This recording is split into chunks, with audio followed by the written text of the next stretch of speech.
Welcome to Monk's Tales.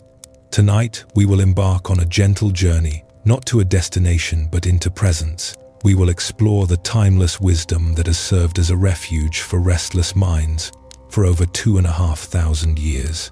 These are not rules to follow or doctrines to memorize. They are invitations. Invitations to see differently, to soften your grip, and to uncover the deep well of peace that has been within you all along.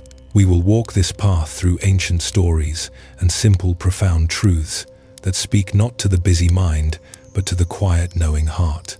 We will learn to see our thoughts not as masters, but as passing clouds, and our difficult emotions not as enemies, but as messengers, inviting us toward healing. This is your sanctuary, a space to rest your mind and nourish your spirit. There is nothing you need to do, nothing to fix, and no one you need to become. Simply allow these words to wash over you like a warm, gentle tide. If this path of quiet reflection calls to something deep within you, I invite you to subscribe and return to this space whenever you need to remember the peace that is your birthright. For now, just breathe. Let us begin this journey together by first arriving fully right here in this moment. Close your eyes gently if you have not done so already. Feel the weight of your body sinking into the surface beneath you. Notice the points of contact where your body meets the bed or the chair. Feel the support of the earth rising up to hold you. You are held. You are supported. You do not need to hold yourself up any longer. You can let go. Let us take a few moments to simply arrive in the body. Take a deep, slow breath in through your nose, filling your lungs completely. Feel your chest rise and your belly expand. Hold it for a moment at the top of the breath, and then open your mouth and let it go with a long, slow sigh. Let the air leave your body, carrying with it the tension of the day. And again, breathe in deeply, inviting in fresh energy and peace. Hold, and breathe out slowly, releasing any worry, any stress, any need to be anywhere else. Do this one more time. A deep, nourishing breath in, and a long, complete breath out. Allow your breath to return to its natural rhythm now. Do not try to control it. Do not try to change it. Just let your body breathe itself. Observe the breath as if you were watching gentle waves lapping against the shore. The tide comes in. The tide goes out. Consistent, rhythmic, soothing. Notice the coolness of the air as it enters your nostrils. Notice the warmth as it leaves. This simple rhythm is your anchor. It is the thread that connects you to the present moment. As you lie here safe and warm, allow your attention to drift through your body like a soft light. Start at the top of your head. Imagine a warm golden light touching your scalp, relaxing the tiny muscles there.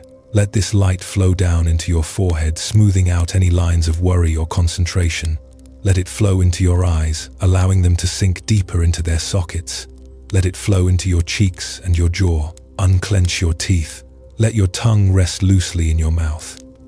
Let your face be soft and expressionless. Let this wave of relaxation flow down your neck and into your shoulders. We carry so much weight here, the weight of responsibilities, the weight of the world. Imagine that weight simply dissolving now, melting away like ice in the warm sun. Let your shoulders drop away from your ears. Let them sink into the mattress. Let the relaxation flow down your arms, past your elbows, into your wrists, and all the way to the tips of your fingers. Feel a gentle, tingling sensation in your palms as they let go of the need to grasp or hold on to anything. You are putting everything down. You are setting down your burdens for the night. Let the warmth flow into your chest, softening the area around your heart. Breathe into this space. Allow it to open gently. Let the relaxation flow down into your stomach. Let your belly be soft and loose, rising and falling effortlessly with each breath. Let the relaxation flow into your hips, your thighs, your knees, your calves, and your ankles. Let it flow all the way down into your feet and out through the tips of your toes. Your entire body is now heavy, warm, and deeply relaxed. You are a part of the stillness. In this space of quiet safety, we can begin to look gently at the nature of our own minds. We start with one of the most foundational teachings of the wisdom traditions. It is a truth that once understood unlocks the door to liberation. This is the teaching on what is often called suffering, but a better word might be friction. It is the subtle, pervasive sense of unsatisfactoriness, the feeling that things are never quite right. It is the background static of our lives. It is the feeling that the room is slightly too hot or too cold. It is the feeling that this moment is not enough, and that we need to be somewhere else, doing something else, being someone else. It is the stress we feel when we resist the natural flow of life, when we cling to what is pleasant and push away what is painful. This friction is not a punishment. It is not a flaw in your character. It is simply a fundamental part of the human experience when the mind is untrained. We are constantly in a state of low-level resistance. We resist the traffic. We resist the weather. We resist the aging of our bodies. We resist the passing of time. We resist our own feelings of boredom or sadness. This resistance creates tension. It creates a tightness in the mind and a tightness in the body. Imagine you are trying to swim upstream against a powerful river. You are paddling and kicking, struggling to stay in one place or to move forward against the current. This constant effort is exhausting. This is how we live much of our lives. We are fighting the river of reality. We are trying to force life to fit into our ideas of how it should be, rather than accepting it as it is. But tonight, we are going to stop swimming. We are going to stop fighting. We are going to turn around and float. To float is to trust the river. To float is to surrender to the current. To float is to accept that you are being carried. By turning toward this friction with a soft and curious gaze, we take the first real step toward a peace that cannot be shaken. We begin to see that the problem is not the river. The problem is our resistance to it. When we stop resisting, the friction disappears and we are left with the flow. The flow of life is vast and mysterious. It contains light and dark, joy and sorrow, beginning and ending. To be at peace is to open our arms to all of it, to push nothing away, to hold nothing too tightly. As you lie here, listen to the silence beneath these words. Listen to the silence between your thoughts. That silence is the river. It is the undercurrent of peace that is always there, waiting for you to stop struggling. You do not need to create this peace. You do not need to earn it. You only need to stop disturbing it. You only need to let go of the friction. Let go of the idea that this moment needs to be different than it is. This moment is perfect just as it is. You are perfect just as you are. Your tiredness is welcome here. Your busy mind is welcome here. Your hopes and your fears are welcome here. Bring them all into the sanctuary. Let them all float in the river of compassion. As we prepare to enter the first story of the night, let yourself sink even deeper. Imagine that with every word I speak, you are walking down a gentle staircase that leads deep into the center of your own being, deeper and deeper into rest, deeper and deeper into stillness. The world outside is fading away. The demands of tomorrow are fading away. There is only this voice and your breath. There is only the present moment. And in this moment you are safe.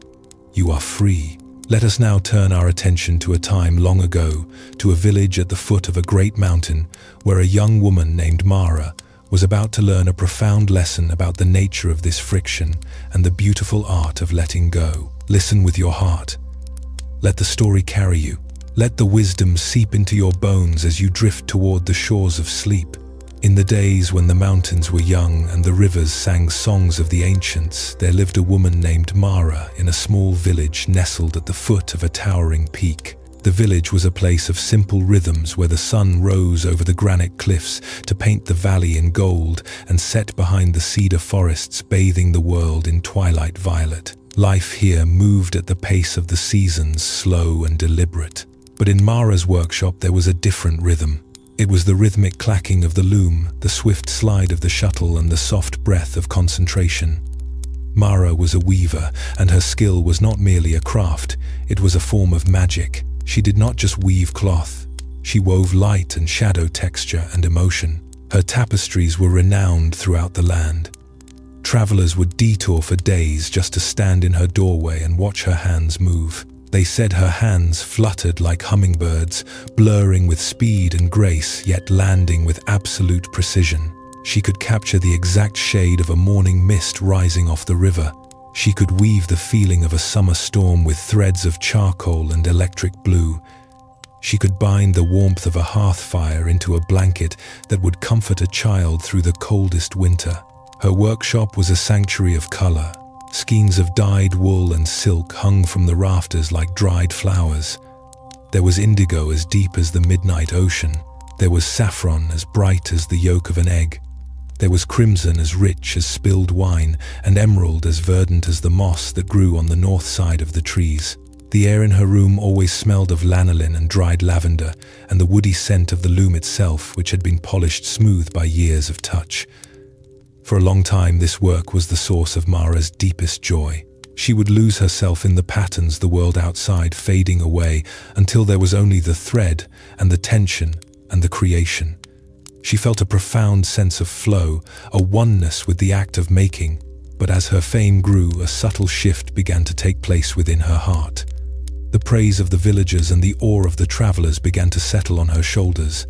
At first it felt like a warm cloak, but slowly it turned into a heavy armor. She began to identify herself solely by her output. She looked in the mirror, and she did not see a young woman who loved the color of the sky. She saw the weaver, the great Mara. Her sense of self-worth became knotted into every thread. She believed that she was only as good as her last creation. "I am a great weaver," she would whisper to herself, as if trying to cast a spell of protection. "This is who I am. This is all I am." And with this solidification of identity came the shadow of fear. The joy of creation began to be tainted by the anxiety of expectation. Each new tapestry had to be more intricate, more vibrant, more perfect than the one before. She could not afford a mistake. A mistake would not just be a flaw in the cloth, it would be a flaw in her very soul. She began to lie awake at night, her mind racing with designs, calculating knot counts, worrying that her inspiration was a finite well that would one day simply run dry. The friction had begun. The subtle grinding gear of dissatisfaction and pressure had started to turn. Then came the day that changed everything. A hush fell over the village as a royal carriage pulled by 4 white horses clattered over the cobblestones. A messenger stepped out, dressed in velvet and gold, bearing a scroll sealed with the king's crest. He came to Mara's humble workshop, filling the space with the scent of expensive perfume and the weight of authority. He unrolled the scroll and read the proclamation. The king, having heard of Mara's unparalleled gift, commissioned a tapestry, but this was to be no ordinary weaving. He wanted a masterpiece that captured the essence of the entire kingdom. He wanted the tapestry to hold the majesty of the mountains, the flow of the rivers, the spirit of the people, and the glory of the crown. It was to be the centerpiece of the royal hall, a legacy that would last for centuries. It was the greatest honor of her life. The villagers cheered. They brought her gifts and toasted her success. But inside, Mara felt a cold stone drop into her stomach. The honor was immense, but the burden was crushing. She accepted the commission with a bow, but her hands were already trembling. She closed her workshop to the public. She told herself that she needed absolute focus. She ordered the finest materials money could buy. Threads of pure silk imported from distant lands, strands of real spun gold and silver that shimmered like captured starlight. She hired a carpenter to build a new loom, a massive structure of oak that dominated the room, looming over her like a judging giant. For weeks she prepared. She dyed the silk herself, unsatisfied with the colors of the merchants. She drew sketches and tore them up. She paced the floorboards of her workshop, wearing a path in the wood. She was trying to plan perfection. She was trying to guarantee the outcome before a single thread was placed. Finally, the day came to begin. The great loom stood ready, warped with strong white threads waiting for her vision. The expensive silks lay in baskets around her, a king's ransom in potential. Mara sat on her bench. She reached for the shuttle, but she could not move. A paralysis seized her. Her heart hammered against her ribs like a trapped bird. Her breath came in shallow gasps.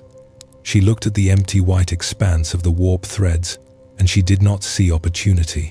She saw the possibility of failure. What if it wasn't good enough? What if she made a mistake with the gold thread? What if the king was displeased? What if everyone realized she was a fraud? The thoughts swirled in a chaotic storm, blinding her. The identity she had built, "I am the great weaver," had become a prison. She was terrified of falling from the pedestal she had climbed. She sat there for hours, the shuttle heavy and cold in her hand. The sun moved across the sky, casting long shadows through the window, but the loom remained silent. The joyous rhythmic clacking that used to heartbeat through the village was gone, replaced by a heavy, suffocating silence. Day after day this continued. Mara would enter her workshop with a heavy heart, sit before the loom and freeze. The threads of gold seemed to mock her. The white canvas seemed to glare at her. Her workshop, once her sanctuary, had become a torture chamber. She grew pale and thin. She snapped at her friends when they knocked on the door. She stopped eating. The friction in her mind was now a roaring fire, consuming her peace, consuming her joy. She was caught in the trap of the untrained mind. She was clinging desperately to the desire for praise and perfection, and pushing away the fear of failure with all her might. She was trying to control the uncontrollable. She wanted to weave the ocean, but she was afraid to get wet. The friction was unbearable. It was the friction of a finite self trying to hold onto an infinite world. It was the suffering of wanting reality to be other than it was. She wanted the tapestry to be finished and perfect, without having to go through the messy, uncertain process of creating it. She was trapped in the future, terrified of a moment that hadn't happened yet, while the present moment sat empty and silent before her. One evening, as the sun began to dip below the horizon, casting the world in that familiar twilight violet, Mara could take it no longer. The silence of the loom was screaming at her. The golden threads looked like chains. She needed to escape.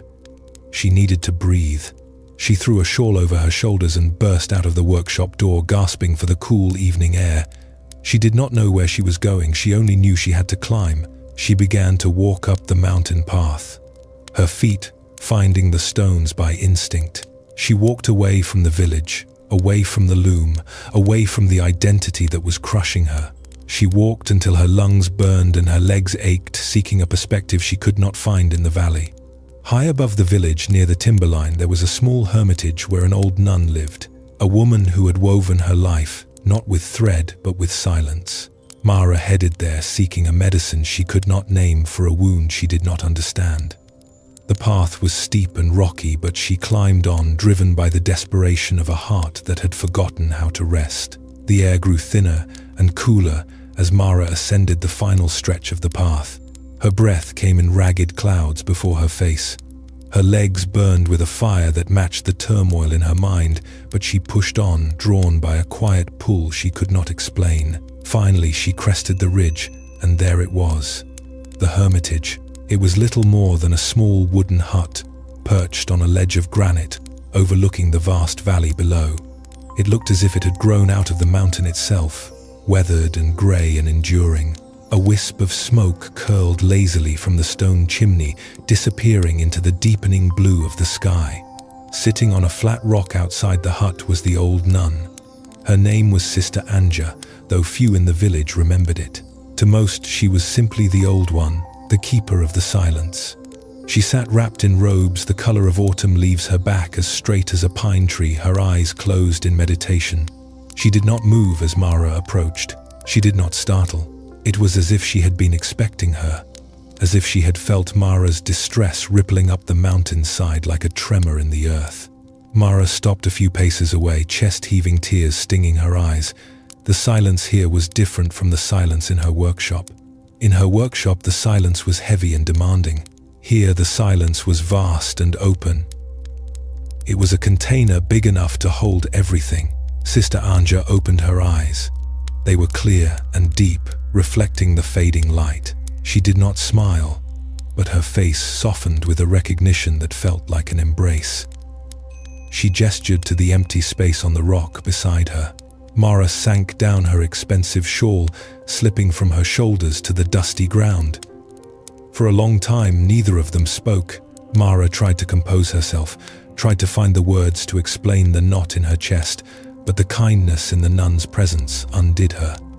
The dam broke. Words poured out of her in a chaotic rush. She told Anya about the king and the white horses. She told her about the silk and the gold. She told her about the paralyzing fear, the sleepless nights, the terror of being a fraud. She told her about the loom that stood like a monster in the corner of her room. I am supposed to be the greatest weaver in the land. Mara sobbed, her hands covering her face. But I cannot weave. I am empty. I have lost the magic. I am afraid I will never find it again. Sister Anja listened. She did not interrupt. She did not offer platitudes. She did not tell Mara to try harder or to think positive thoughts. She simply sat there as solid as the mountain, witnessing Mara's pain without judgment. She let Mara's words swirl around them like autumn leaves caught in a gust of wind. When Mara finally fell silent, exhausted and raw, the nun turned her gaze toward the horizon.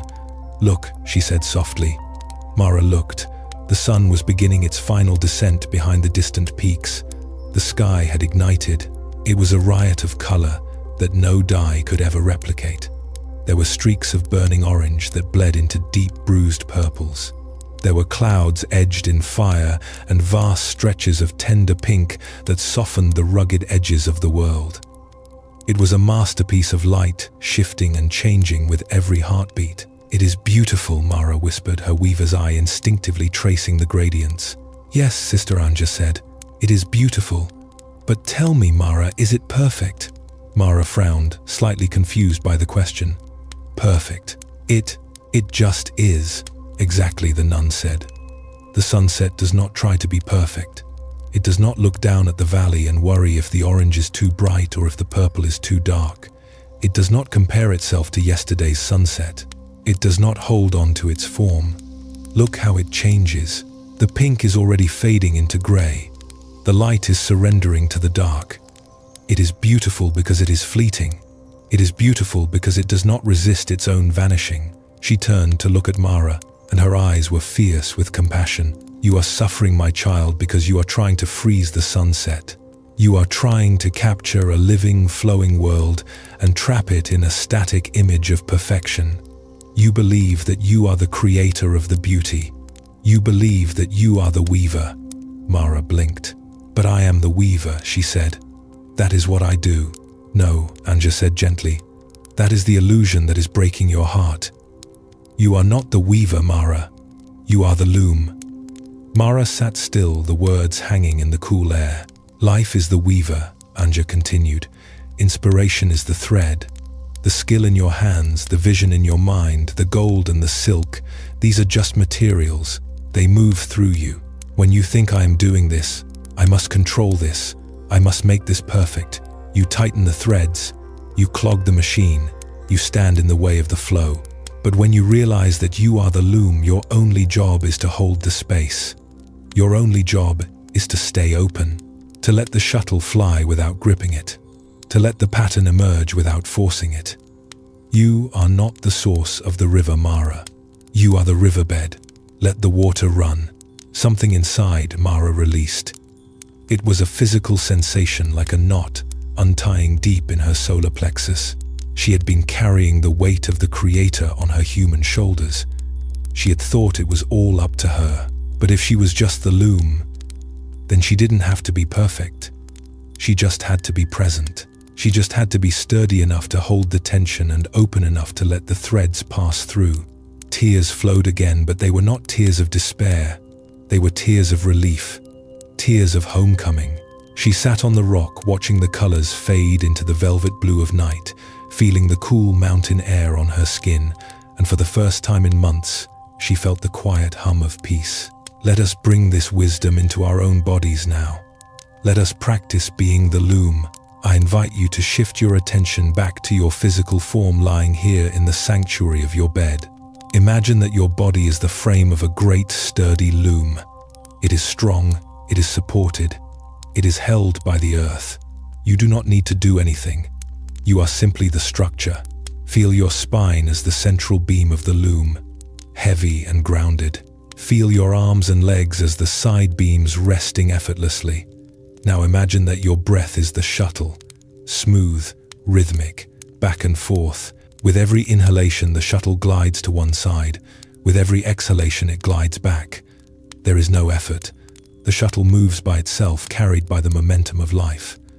Glide in, glide out. Now imagine that the sensations in your body are the threads. You may feel warmth. That is a gold thread. Let it be woven in. You may feel a heavy sensation of sleepiness. That is a deep indigo thread. Let it be woven in. You may feel a tiny thread of worry or a remnant of a thought from the day. That is a gray thread. Do not cut it. Do not pull it out. Just let it be woven into the fabric. It is just a part of the texture of this moment. You are the loom. You are not responsible for the pattern. The pattern is being woven by something larger than you, something vast and wise. Your only task is to be here, to be still, to let the cloth of sleep be woven through you. Notice any places where you might be tightening the threads, where you might be trying to control the weave. Is your jaw tight? Soften it. Are your hands clenched? Open them. Is your belly holding on? Let it drop. Expand the space between the threads. Make room for the flow. Breathe. Listen to the sound of the wind outside the hermitage in your mind. Listen to the vast silence of the mountain. You are small here, but you are connected to everything. You are the space where the sunset happens. You are the space where sleep happens. Trust the weaver. Trust the night. Let the colors of your day fade. Let the shapes of your thoughts dissolve. You are being woven into a great blanket of rest. Soft, heavy, warm. Glide in, glide out. As we leave Mara on the mountaintop, under the first appearing stars, we carry her lesson with us. We are not the masters of the tide. We are the shore. We allow the waves to come and we allow the waves to go. And in this allowing we find the peace that Mara found. The peace of the empty loom waiting to be filled by the mystery. Drift now. Float on this understanding. The night is long and there is nowhere else you need to be. As Mara descended the mountain path guided by the soft silver light of the stars, she felt a shift in the ground beneath her feet. The mountain, which had always seemed so solid, so eternal, felt different now. She realized that even this great peak of granite was slowly changing. The wind was polishing the stones. The roots of the pines were shifting the earth.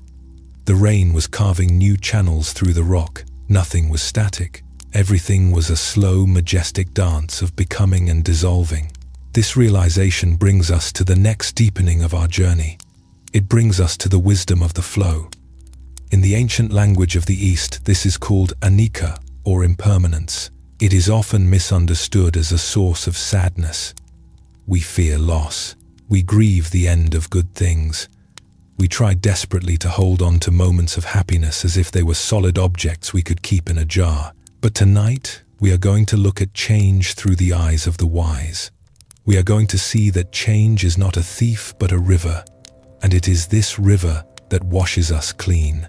Imagine for a moment that you are standing on the bank of a wide, slow-moving river.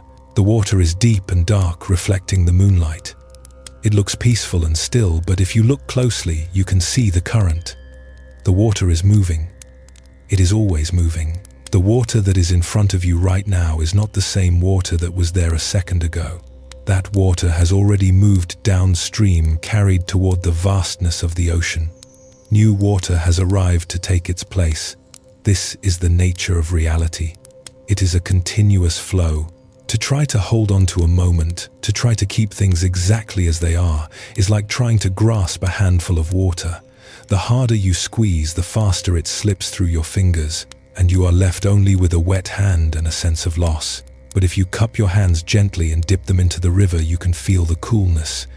You can feel the life. You can participate in the flow without trying to stop it. This teaching of impermanence is a gateway to profound freedom. Think of the seasons. Nature does not grieve when winter comes. The trees do not cling to their leaves in the autumn, afraid to be bare. They let go. They drop their leaves with a grace that we can learn from. They trust the cycle. Imagine the forest in late autumn. The air is crisp and smells of wood smoke and damp earth. The leaves have turned to gold and crimson and amber. They drift down from the branches, spiraling slowly through the air to rest on the forest floor. They are surrendering. They are making way for the rest of winter. And then comes the snow, a blanket of white silence that covers the world.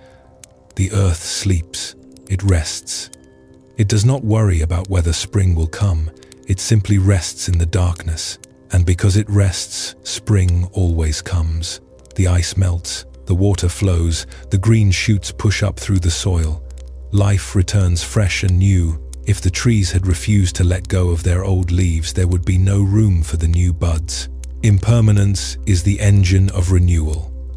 It is the promise that no winter lasts forever. It is the promise that no night lasts forever. It is the promise that no pain lasts forever. Everything changes. Everything passes. This includes your thoughts. This includes your worries. This includes the tension in your shoulders. As you lie here, feel the impermanence of your own breath. You take a breath in. It nourishes you.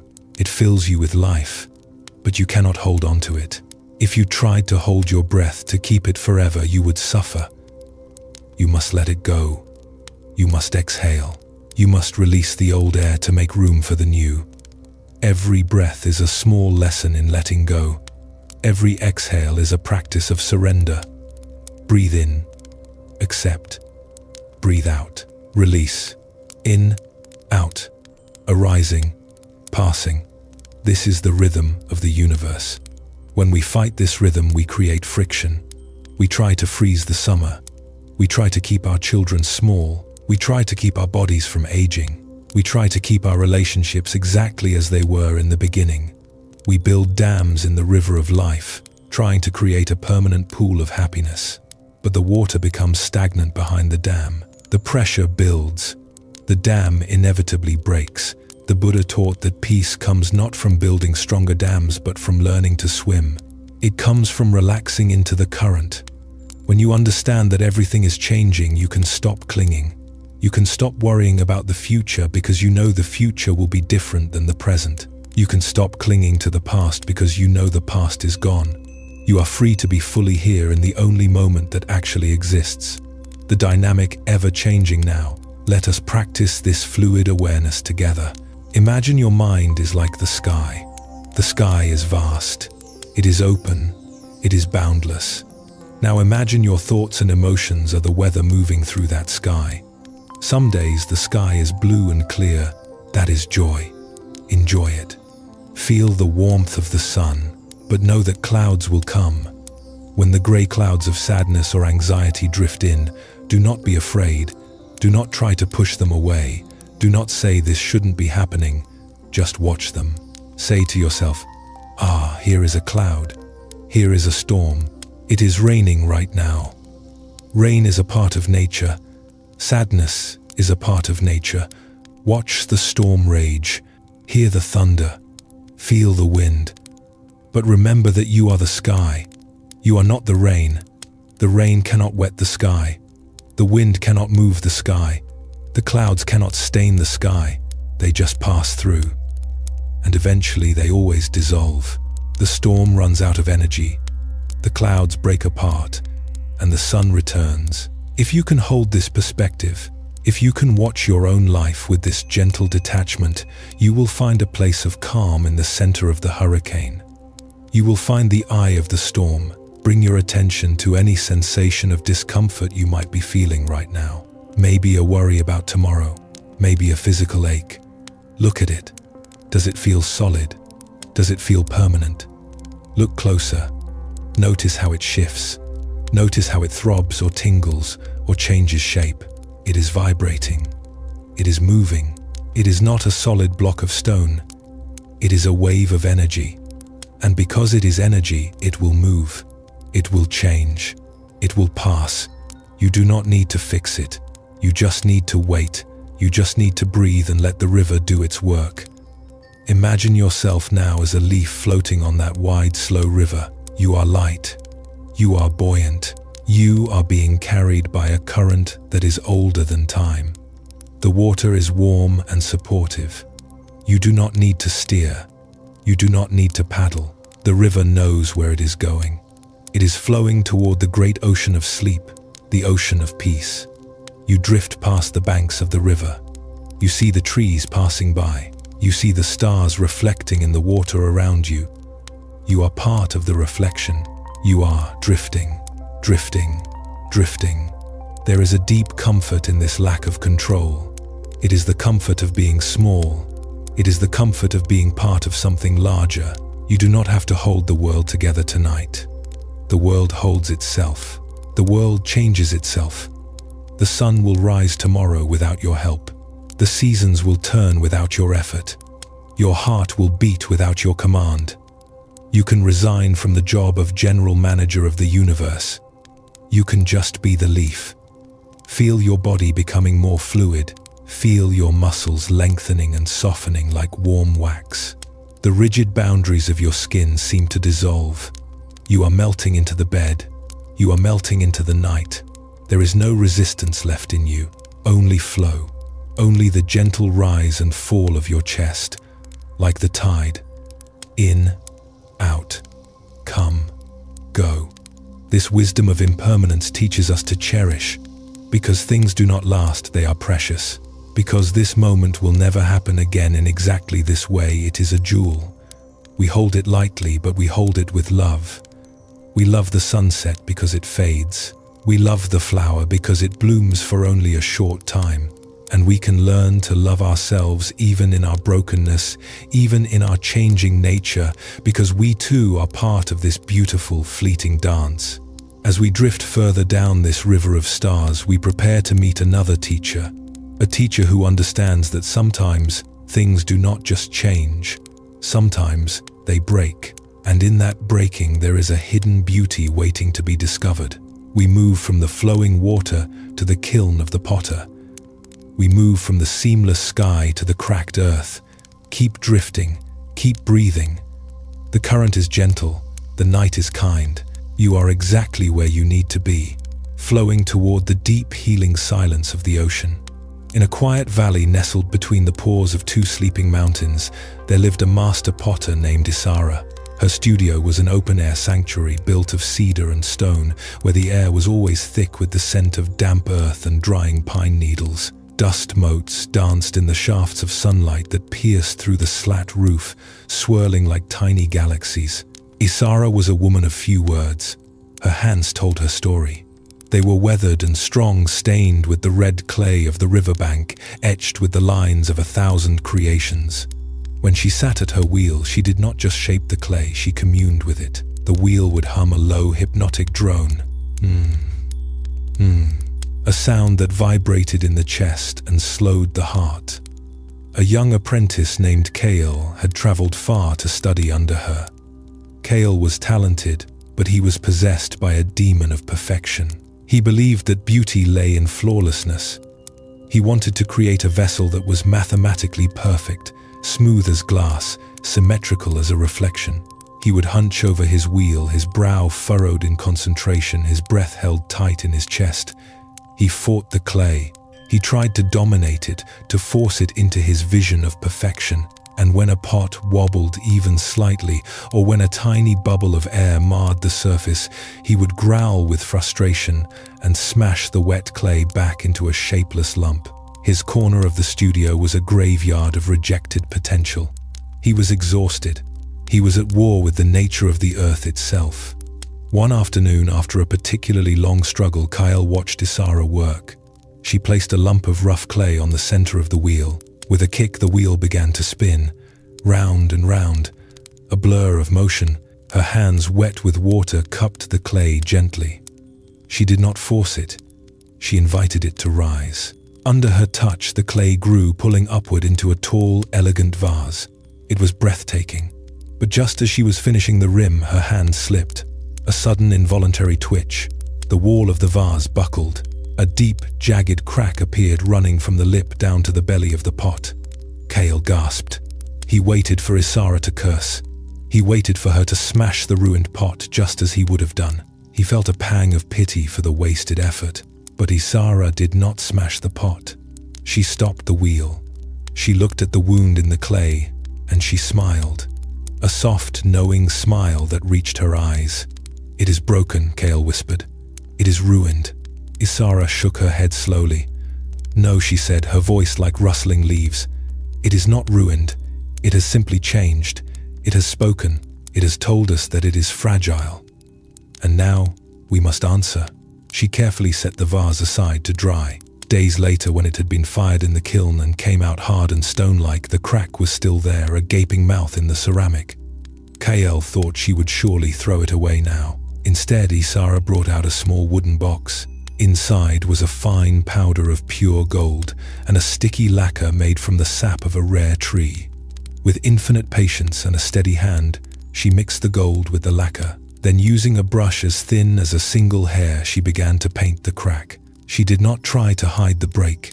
She highlighted it. She filled the jagged line with the shimmering gold mixture. She honored the wound.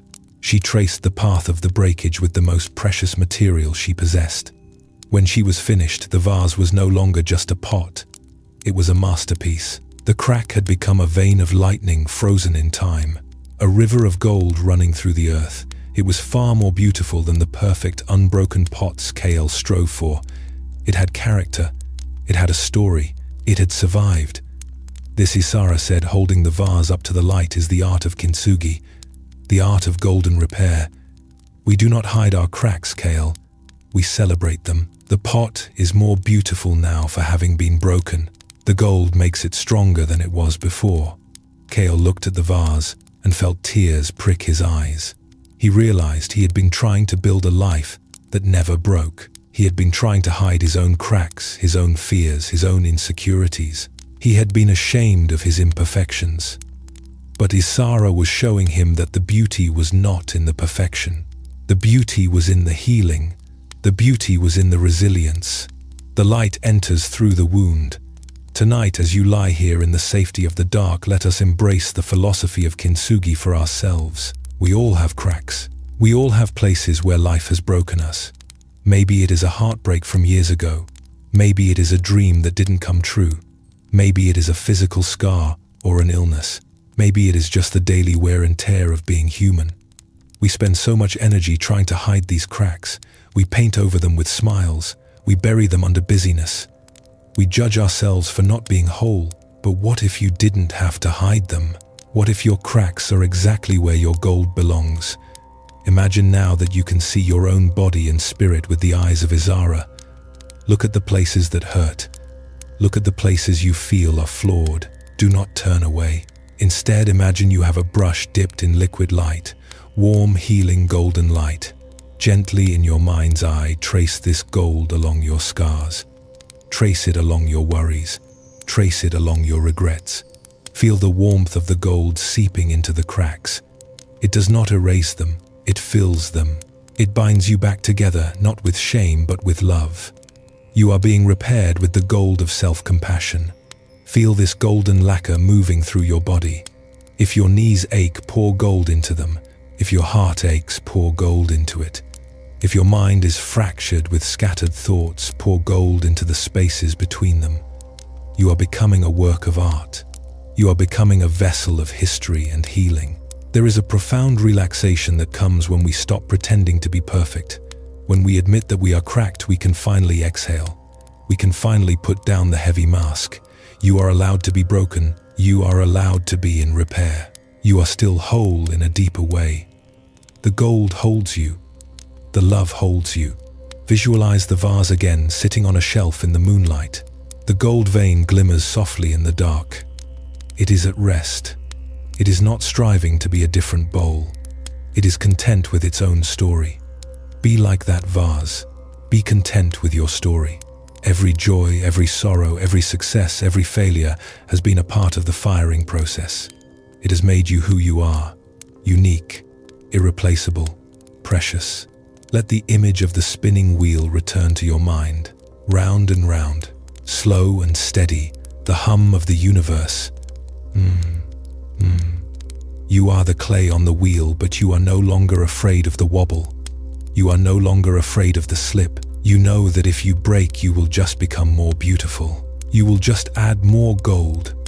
Feel your body sinking deeper into the mattress, heavy with the gold of relaxation. The tension of holding yourself together is gone. You are letting gravity hold you. You are letting the night hold you. The spinning slows down. The studio grows dark and quiet. The dust motes settle. The smell of the earth rises up to cradle you. You are safe in your imperfection. You are loved in your fragility. Sleep is the kiln that fires us anew. Sleep is the gold that repairs the weary mind. Let yourself be mended. Let yourself be healed, drifting deeper now, deeper into the comfort of the broken and the whole, deeper into the silence where all pieces come together. The wheel stops. The peace remains. A golden silence. A golden sleep. As we leave the warmth of the potter's studio, we find ourselves walking along a path lined with ancient mossy stones. The air here is cool and smells of rain and wet slate. We are moving deeper into the sanctuary, deeper into the quiet chambers of the heart. We are approaching a teaching that is perhaps the most mysterious and yet the most liberating of all. It is the teaching of anatta, the teaching of no self. This can sound frightening at first, as if we are about to lose something precious, but in truth we are only losing a heavy burden. We are losing the tight, constricting mask that we wear every day. We are losing the illusion that we are separate and alone. In a monastery known for its silent gardens and winding paths, there lived a monk named Jin. Jin was a man of great discipline. He woke before the sun. He swept the courtyard until not a single leaf remained. He chanted the sutras with perfect pitch. But inside, Jin was suffering. He was plagued by a relentless inner voice, a critic that lived in the back of his mind, whispering constant judgments. "My meditation is not deep enough," the voice would say. "I am not as compassionate as the other monks. I am distracted. I am failing. I will never be enlightened." Jin walked through the monastery with his head bowed, weighed down by a heavy, invisible cloak. This cloak was woven from his own thoughts. It was the cloak of his identity. He believed deeply in this story of himself. He believed that there was a solid, real Jin who was fundamentally flawed. He believed that this I was the center of the universe, and that this I was not good enough. He spent his days trying to fix this self, trying to polish it, trying to make it worthy. But the harder he tried, the heavier the cloak became. One afternoon, the abbot of the monastery, a wise old master with eyes that twinkled like stars in a dark sky, called Jin to his chambers. The room was sparse and clean, containing only a low table, a few cushions, and a single burning candle. On the table sat a beautiful object. It was a model of a royal chariot carved from the finest mahogany and inlaid with mother of pearl. It was a masterpiece of craftsmanship, complete with spoked wheels, a curved yoke, and a cushioned seat for the driver. Jin sat down respectfully, his eyes drawn to the exquisite model. The abbot sat in silence for a long time, watching the candle flame dance. Finally he spoke. "Tell me, Jin," he said, his voice soft and raspy. "What is this object before you?" "It is a chariot, master," Jin replied, confused by the simplicity of the question. "Are you sure?" the abbot asked. "Yes, master. It is a chariot." The abbot smiled, a small, mischievous smile. He reached out with his gnarled hand and carefully removed one of the wheels from the model, laying it on the table. "Is this wheel the chariot?" he asked. "No, master," Jin said. "That is just a wheel." The abbot removed the other wheel. "Is this the chariot?" "No, master." The abbot removed the axle, the yoke, the seat, the reins, the frame. He took the model apart piece by piece until there was nothing left on the table but a pile of wooden parts. The beautiful form was gone. The name was gone. Now the abbot asked, gesturing to the pile, "Where is the chariot?" Jin looked at the scattered pieces. The realization hit him slowly like the rising sun. The chariot was not a thing. It was not a solid, independent entity. It was a name given to a temporary arrangement of parts. When the parts were together, we called it a chariot. When the parts were separated, the chariot vanished. It had never really existed as a separate object at all. It was a convention, a label, a concept. "And so it is with you, Jin," the abbot said, piercing Jin with his gaze. "You walk around carrying this heavy burden called Jin. You worry about Jin. You judge Jin. You try to improve Jin. But look closer. Where is this Jin? Is he your body? Your body is just a collection of bones and blood and breath constantly changing. Is he your thoughts, Your thoughts are just like clouds passing through the sky, appearing and disappearing. Is he your feelings? Your feelings are like the weather shifting from storm to calm. Is he your memories? Memories are just echoes fading in a canyon. You are like the chariot. You are a collection of processes. You are a flow of events. There is no little man sitting inside your head pulling the levers. There is no solid, unchanging self that can fail. There is no fixed identity that can be broken. The jinn you worry about is just a story, and you can put the story down. Jinn sat in the flickering candlelight, and for the first time in years, the heavy cloak slipped from his shoulders. He felt a profound sense of lightness. If there was no fixed jinn, then who was failing? No one. There was just experience unfolding. There was just sitting, just breathing, just listening. The prison door swung open, and he realized he had been holding the key the whole time. The key was simply seeing that there was no prisoner. Tonight, let us use this key to unlock our own prison. We spend our days building and defending our own chariots. We say, I am anxious, I am a success, I am a failure, I am a mother, I am a businessman. We cling to these labels as if they were life rafts, but they are heavy. They require so much energy to maintain. To sleep deeply, we must be willing to dismantle the chariot. We must be willing to put down the I just for a few hours. Imagine that you are holding your identity in your hands like a heavy coat. It is stitched together with all your responsibilities, all your history, all your opinions about yourself. It has kept you warm, but now it is too hot. It is too heavy. You do not need it where you are going. In the land of sleep, there are no titles. There are no bank accounts. There are no failures. There are no successes. There is only being. Visualize yourself standing at the door of your bedroom. Before you enter, you take off this coat of identity. You hang it on a hook outside the door. You can pick it up again tomorrow if you wish, but for now you are free of it. You walk into the room naked of self. You are just a breathing awareness. You are just a point of consciousness floating in the vast ocean of the universe. Lie down in this freedom. Ask yourself gently in the silence of your mind, who is hearing these words? Do not answer with your name. Do not answer with a concept. Just feel the answer. It is a silent, spacious presence. It is the same presence that was there when you were a child. It is the same presence that will be there when you are old. It does not age. It does not change. It is the witness. Rest as the witness. Notice how your thoughts try to rebuild the chariot. A thought comes and says, I need to do this tomorrow.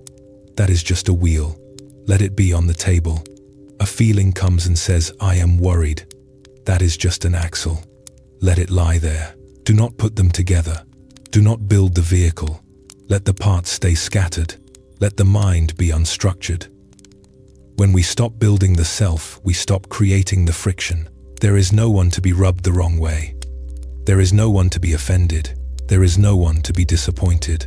There is only the flow of sensation, cool air, warm blanket, soft pillow, gentle breath. You are disappearing, not into nothingness, but into everythingness. You are expanding. Since you are no longer confined to the small box of I, you are free to be the whole room. You are free to be the night sky. You are free to be the silence. This is the ultimate rest. The rest of the weary actor taking off the costume and wiping off the makeup. You do not have to perform anymore. The show is over. The lights are out. The theater is empty. Just be. Nothing to defend, nothing to promote, nothing to sustain. Just the gentle rhythm of the breath moving through a body that is borrowing air from the world, a body that belongs to the earth, a mind that belongs to the space.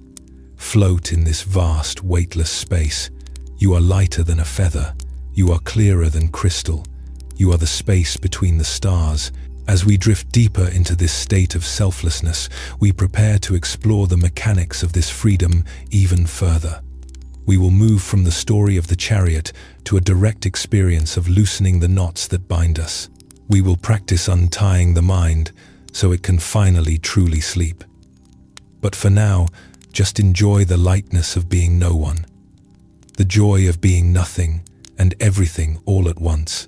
We have spoken of the chariot, and we have dismantled the heavy cloak of identity.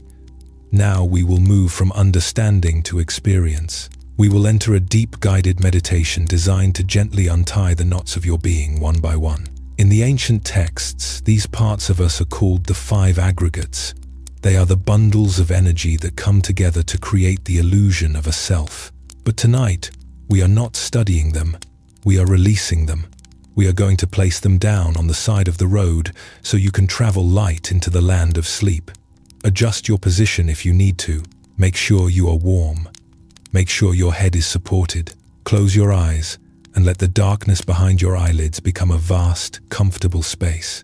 Imagine you are lying on a raft floating in the middle of a perfectly still lake under a starless sky. The water is warm, the air is still. There is nothing to see. There is nothing to do. There is only the sensation of floating. Let us look at the first bundle, the bundle of form. This is your physical body, the earth element. Bring your attention to the feeling of your body lying on the bed. Feel the heaviness of your bones. Feel the density of your muscles. Feel the weight of your head on the pillow. Often we think I am this body.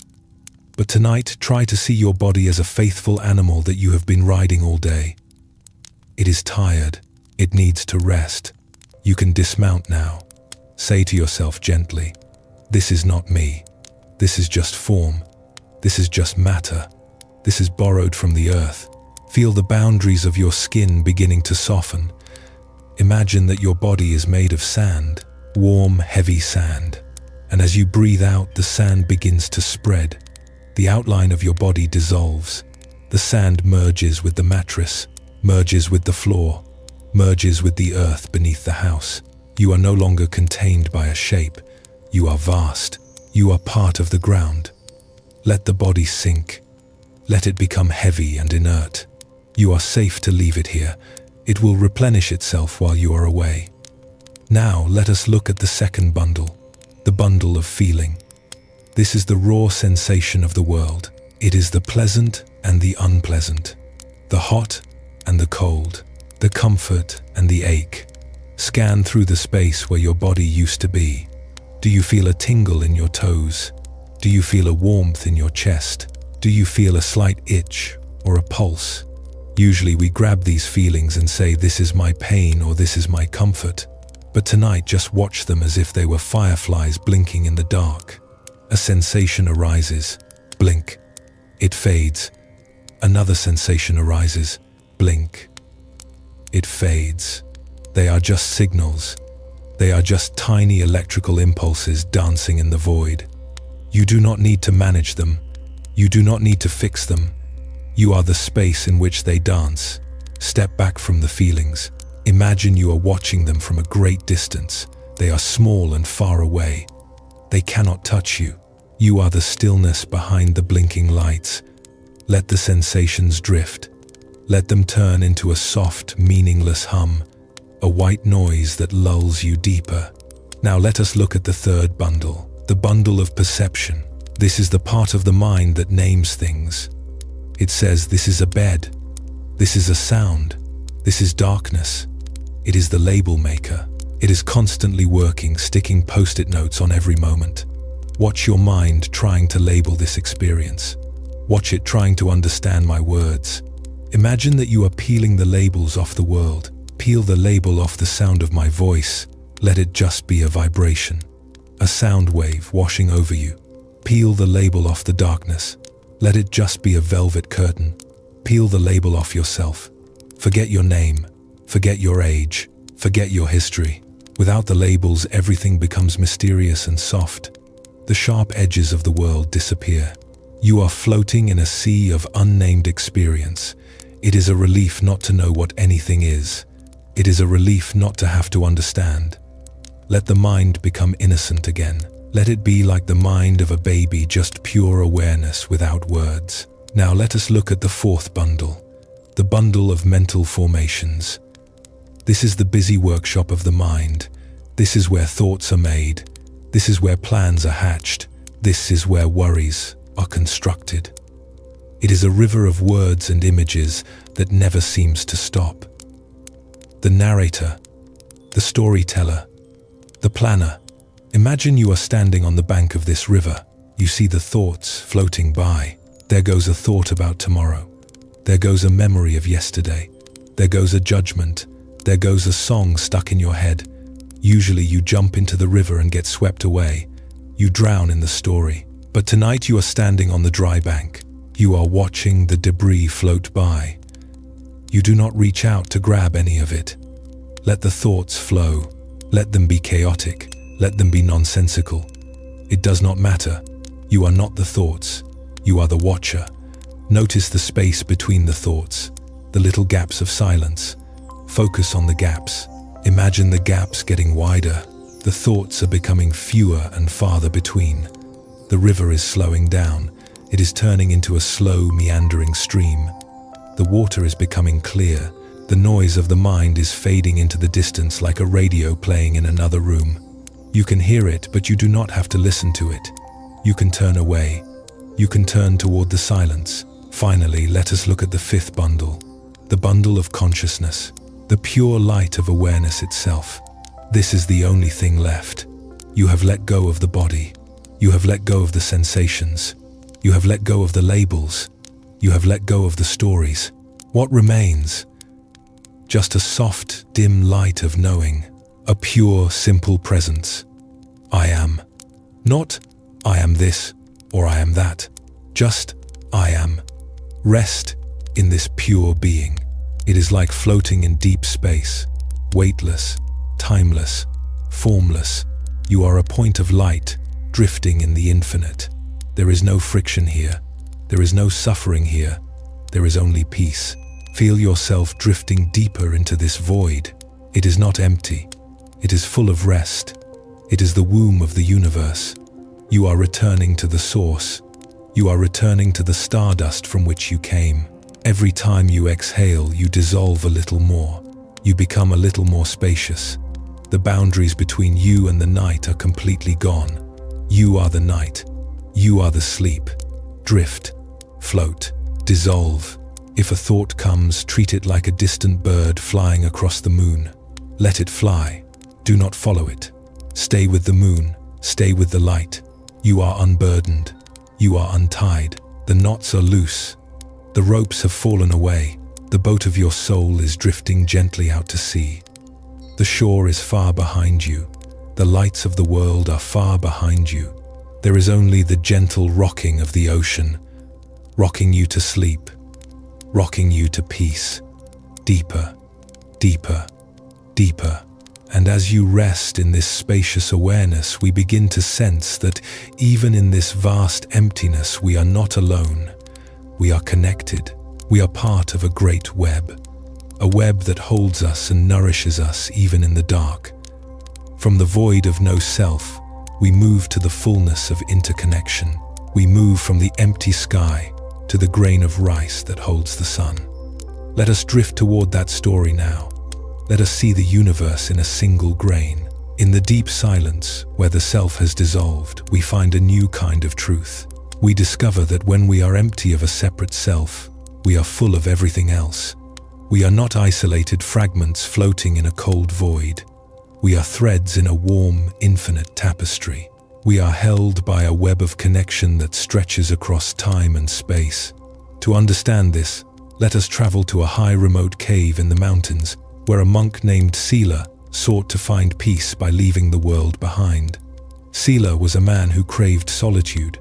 He found the noise of the village, the demands of relationships, and the complexity of daily life to be overwhelming. He believed that true spiritual purity could only be found in absolute isolation. He wanted to cut the cords that bound him to others. He wanted to stand alone like a single stone on a peak, untouched and needing nothing. So he climbed to a cave known as the Eagle's Nest. It was a small hollow in the grey rock far above the timberline, where the only sound was the wind whistling through the crags. For months he sat there.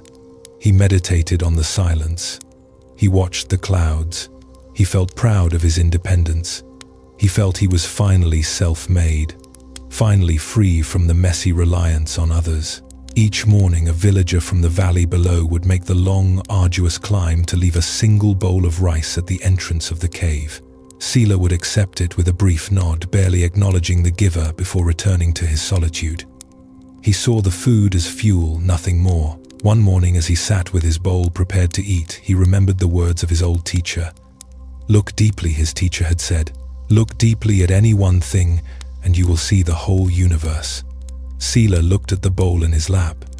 It was a simple meal, plain white rice steaming gently in the cool mountain air. He decided to test the teaching. He picked up his wooden spoon and lifted a single grain of rice. He held it up against the light. At first he saw only a small white oval, hard, distinct, separate, but he softened his gaze. He let his mind travel back in time. He asked the rice, "Where do you come from?" In his mind's eye, he saw a green paddy field shimmering under the hot sun. He saw the rice plant growing out of the dark mud. He realized that this grain of rice was made of earth. It contained the minerals of the soil, the decay of ancient leaves, the very body of the planet. Without the earth, this grain could not exist. Then he saw the rain falling on the field. He saw the monsoon clouds, heavy and grey, drifting in from the ocean. He saw the water soaking into the roots, swelling the grain, making it plump and white. He realized that this grain of rice was made of water. It was a crystallized raindrop. It was a piece of the ocean. Without the cloud and the sea, this grain could not exist. Then he looked at the whiteness of the grain and he saw the light. He saw the sun burning as a fiery star millions of miles away. He realized that the rice plant had transformed sunlight into matter through the miracle of photosynthesis.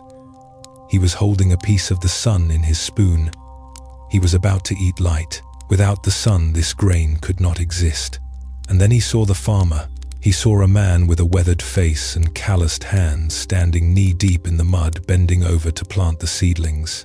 He saw the sweat dripping from the farmer's brow.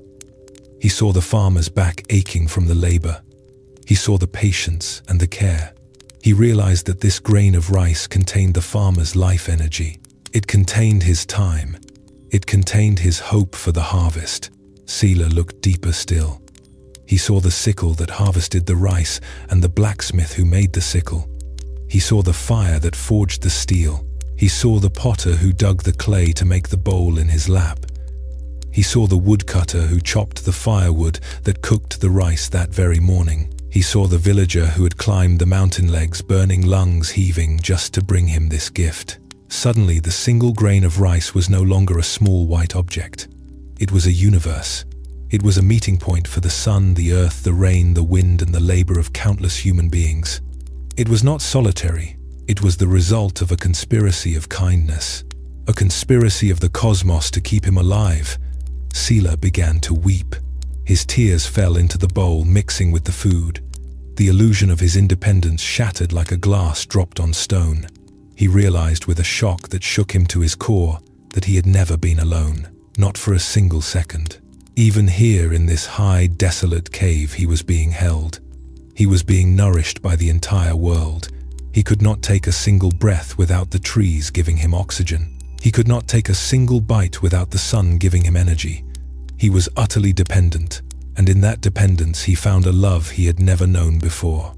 He bowed to the bowl of rice. He bowed to the empty space where the villager had stood.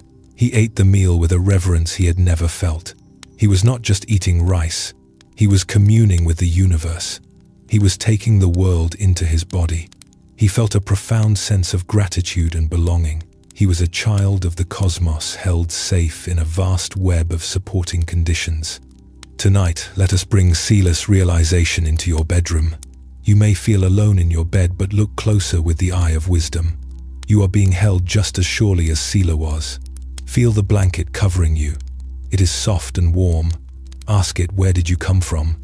See the cotton growing in a field somewhere far away, drinking the rain and the sun. See the farmers who picked it. See the weavers who spun the thread. See the hands that sewed it. See the truck drivers who drove through the night to bring it to a store. This blanket is not just cloth. It is a blanket of effort and sunlight wrapped around you to keep you warm. Feel the pillow beneath your head. It is supporting you so you can rest. It is a gift from the earth. Feel the wood of the floor holding up the bed. Feel the walls of the house sheltering you from the wind. Feel the air you are breathing. It has traveled across oceans and forests to reach your lungs. The trees are breathing for you right now while you sleep. You are not isolated. You are the center of a vast circle of care. The universe has conspired to bring you to this moment of rest. Everything is here for you. The gravity that holds you to the mattress is the same gravity that holds the moon in orbit. You are held by the stars. Let this feeling of support sink into your bones. You do not have to hold yourself up. You do not have to be self-made. You do not have to be independent. You can lean back. You can lean into the support of the web. Imagine that beneath your bed there are thousands of hands holding you up. The hands of the builders, the hands of the farmers, the hands of your ancestors, the hands of the earth itself. You are being cradled. You are precious cargo. Let go of the tension of trying to survive on your own. You are being survived. You are being lived. The universe is flowing through you, nourishing you, sustaining you, protecting you. Feel a wave of gratitude washing over you. Not a heavy obligation, but a light, warm appreciation. Thank you to the blanket. Thank you to the bed. Thank you to the air. Thank you to the dark. You belong here. You have a place in the web. You fit perfectly. There is no separation. There is only the one great life breathing in and breathing out. As you drift on this web of connection, feeling safe and held, we turn our gaze to the path ahead. We have learned that we are connected. Now we must learn how to walk this path without falling. We must find the balance. We must find the middle. We leave the cave of the monk and travel to a riverbank where a prince is about to hear a song that will change the world. A song about a string that is tuned just right. Drift now, supported, held, loved, connected to all things in the deep quiet of the night. We have felt the support of the universe holding us up like the earth holds the mountain. We have felt the web of connection that binds us to all things. Now that we are safe and held, we can ask the next question. How do we move through this life without losing our peace? How do we navigate the currents of existence? The answer lies in a story that happened beside a river a long time ago. A story about a string that taught a prince how to wake up. This is the wisdom of the middle way. Before he was the Buddha, he was a man named Siddhartha. He was a seeker, driven by a fierce determination to find the end of suffering. He had left behind his life as a prince, a life of softness and luxury where every desire was met before he even spoke it. He had seen that pleasure alone did not lead to freedom. It was like eating honey. It tasted sweet for a moment, but it did not nourish the deep hunger of the soul. So he swung to the opposite extreme. He believed that the body was the enemy of the spirit. He believed that to find truth he had to conquer his flesh. He went into the forest and joined the ascetics. For 6 years, he practiced the most severe self-denial. He ate only a single grain of rice a day. He slept on beds of thorns. He held his breath until his head roared with pain. He exposed his body to the scorching sun of summer and the freezing winds of winter. He became so thin that his ribs stuck out like the rafters of an old collapsed roof. His eyes sank deep into his skull, burning with a feverish intensity. He was trying to force his way to enlightenment. He was trying to storm the gates of heaven with sheer willpower. He was the embodiment of tension. He was a bow drawn back to its breaking point. He believed that if he just tried harder, if he just suffered more, he would break through. But the breakthrough did not come. Instead, a grey fog settled over his mind. His body was failing. He could barely sit up. He was on the edge of death, and he was no closer to the peace he sought. The friction was unbearable. He was fighting the river with every ounce of his strength, and he was drowning. One day he collapsed beneath a tree near the banks of the Neranjara River. He lay there too weak to move, listening to the sound of the water flowing by. It was a gentle, soothing sound. The river was not struggling, it was just flowing. As he lay there in the haze of his exhaustion, a small boat drifted down the river. On the boat sat a musician teaching his student how to play the sitar. The sound of their voices carried clearly over the water, reaching Siddhartha's ears like a message from the divine. The master musician spoke to the student. "Listen carefully," he said. If you tighten the string too much, it will snap and the music will die. If you leave the string too loose, it will hang limp and make no sound. The music lives in the middle. The string must be tuned. Not too tight, not too loose, just right. The words struck Siddhartha like a bolt of lightning. He looked at his own life. He looked at his emaciated body. He realized he was the tight string. He had pulled himself so tight he was about to snap. He looked back at his life in the palace. That was the loose string, flabby and indulgent, making no music. Neither extreme had worked. The path to freedom was not in the torture of the body, nor in the drowning of the senses. It was in the balance. It was in the center. At that moment, a village girl named Sujata appeared. She saw the emaciated man under the tree and thought he was a forest spirit. She offered him a bowl of rice milk cooked with honey. It was rich and creamy and sweet. Siddhartha looked at the bowl. His ascetic companions watching from the woods were horrified. They thought he was giving up. They thought he was returning to greed. But Siddhartha ignored them. He accepted the bowl. He lifted it to his lips and drank. The warmth of the milk spread through his body like liquid sunlight. It soothed his raw stomach. It cleared the fog from his mind. Strength returned to his limbs. He felt the life force rushing back not as an enemy but as a friend. He realized that the body was not an obstacle to enlightenment. It was the vehicle. It needed fuel. It needed care. It needed balance. With this new strength, Siddhartha walked to the Bodhi tree. He sat down not with the rigid aggression of the ascetic, but with the poised dignity of a king. He was not fighting anymore. He was tuning his instrument. He found the place where his body was upright but relaxed. He found the place where his mind was alert but calm.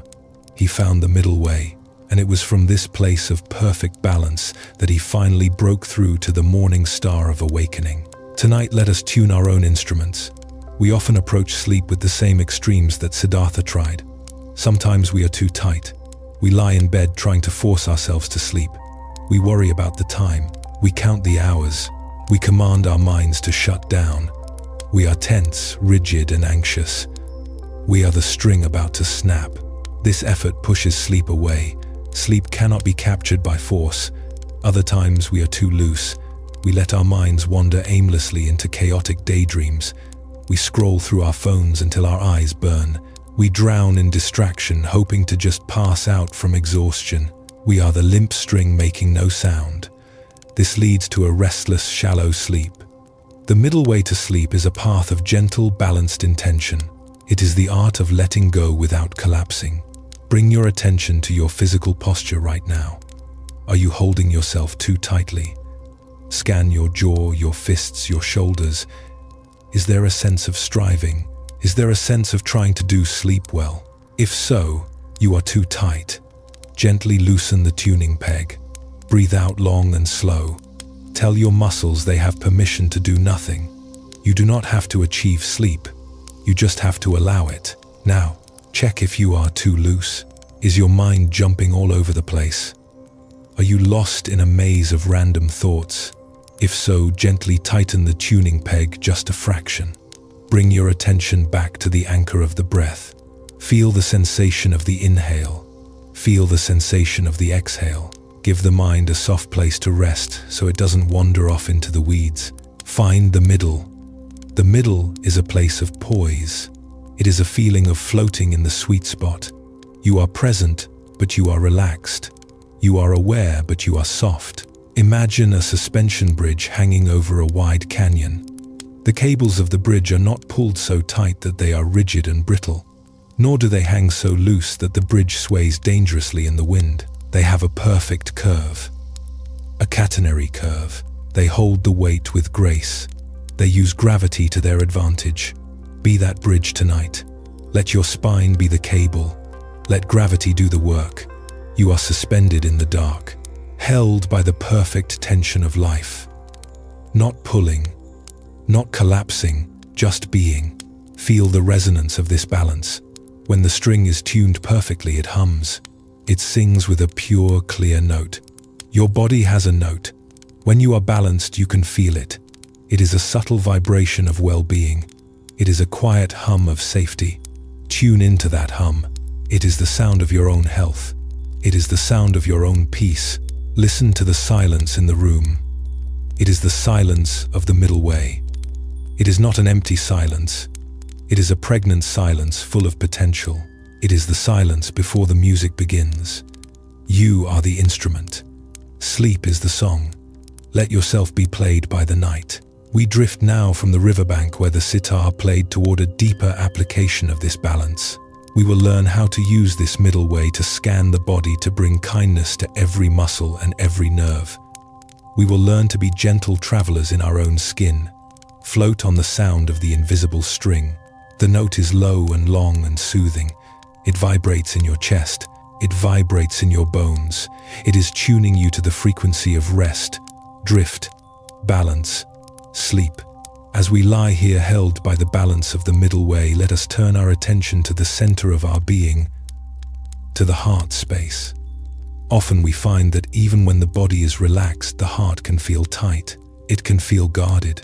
We carry old hurts, old resentments, and a heavy armor of self-criticism. We are like a garden that has been neglected where the soil has become hard and dry. Tonight we will water that garden. We will explore the ancient practice of metta, or loving kindness. This is not a sentimental emotion. It is a strength. It is the brave act of opening the heart to oneself and to the world. To understand this power, let us walk into a forest monastery to meet a monk named Vimal, who thought his heart had turned to stone. Vimal was known for his discipline. He was the first to wake and the last to sleep. He scrubbed the monastery floors until they gleamed. He memorized the chants perfectly. But there was a coldness in him. He walked with a stiff back and a sharp eye, always looking for flaws. He judged the other monks relentlessly. One was too loud when he ate. Another was too lazy in his walking meditation. A third was too proud of his robes.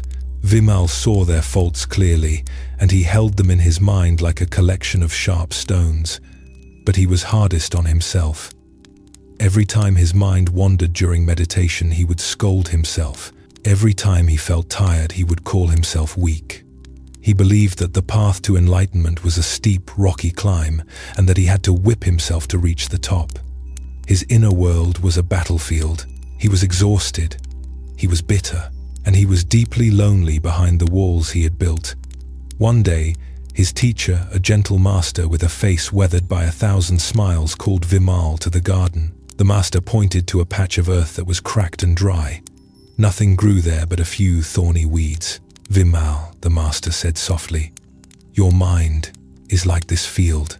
You are trying to force flowers to grow by yelling at the earth, but you have forgotten to water it. You water it only with the salt of judgment. Nothing can grow in salt." Vimal stood silent, defensive but listening.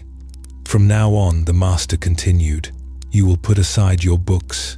You will put aside your scrubbing. Your only practice will be this. You will take a small, smooth stone from the riverbed. You will hold it in your hand. And for 1 hour each day, you will walk the forest path, and you will repeat these words. May I be happy. May I be at peace." Vimal felt a surge of resistance. This sounded foolish. It sounded soft. "I need more discipline, master, not less," he protested. "I need to conquer my mind."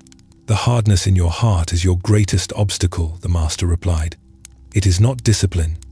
It is aggression. Just do as I say." Reluctantly, Vimal went to the river and found a smooth grey stone.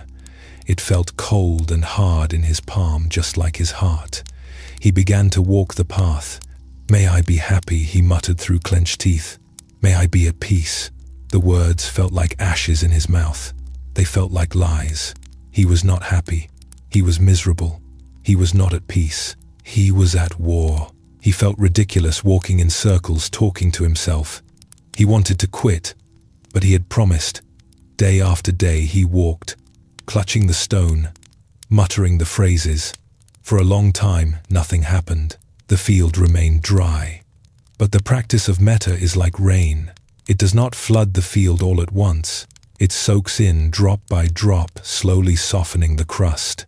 One evening, as the sun was setting, casting long golden shadows through the trees, Vimal was walking his path. He was tired of fighting.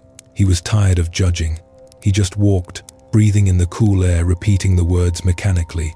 May I be happy. May I be at peace. Suddenly he stopped. A few yards away in a small clearing stood a mother deer and her fawn. The fawn was tiny, its legs wobbly, its eyes wide and dark. The mother was grooming it, licking its spotted fur with infinite tenderness. Vimal watched them. He saw the absolute safety the fawn felt. He saw the unconditional care of the mother. It was a scene of pure, simple love. Something inside Vimal cracked. A tiny fissure appeared in the stone of his heart. He felt a strange warmth in his chest. A faint, almost imperceptible wish arose in him. Not for himself, but for them. May they be safe, he whispered. May they be happy. It was the first time in years he had wished well for another being without judgment. He looked down at the stone in his hand. It had warmed from the heat of his palm. He continued walking. May I be happy. The words felt different now. They were no longer a demand. They were a question, a plea, a soft hope. A few days later, he was sweeping the courtyard when he saw another monk stumble and drop a heavy stack of firewood. The logs scattered loudly across the stones. Vimal's old habit flared up instantly. Clumsy fool, he thought. Why is he so careless? But then just as quickly the image of the mother deer rose in his mind. The warmth returned. He saw the embarrassment on the other monk's face. He saw the suffering. The judgment dissolved. In its place, a new thought bloomed. May he be at ease. Vimal put down his broom. He walked over and knelt beside the other monk, helping him gather the wood. He did not say a word of criticism. He simply smiled. It was a rusty smile, unused for years, but it was genuine. The other monk looked at him in surprise and smiled back. In that moment of connection, Vimal felt a burden lift from his shoulders that he had not realized he was carrying. The burden of separation. He went back to his walking practice with a new dedication. He realized that for years he had been his own worst enemy. He had been starving for kindness, and yet he had refused to feed himself. Now he poured the water of the phrases onto his own parched soul. May I be happy. May I be safe.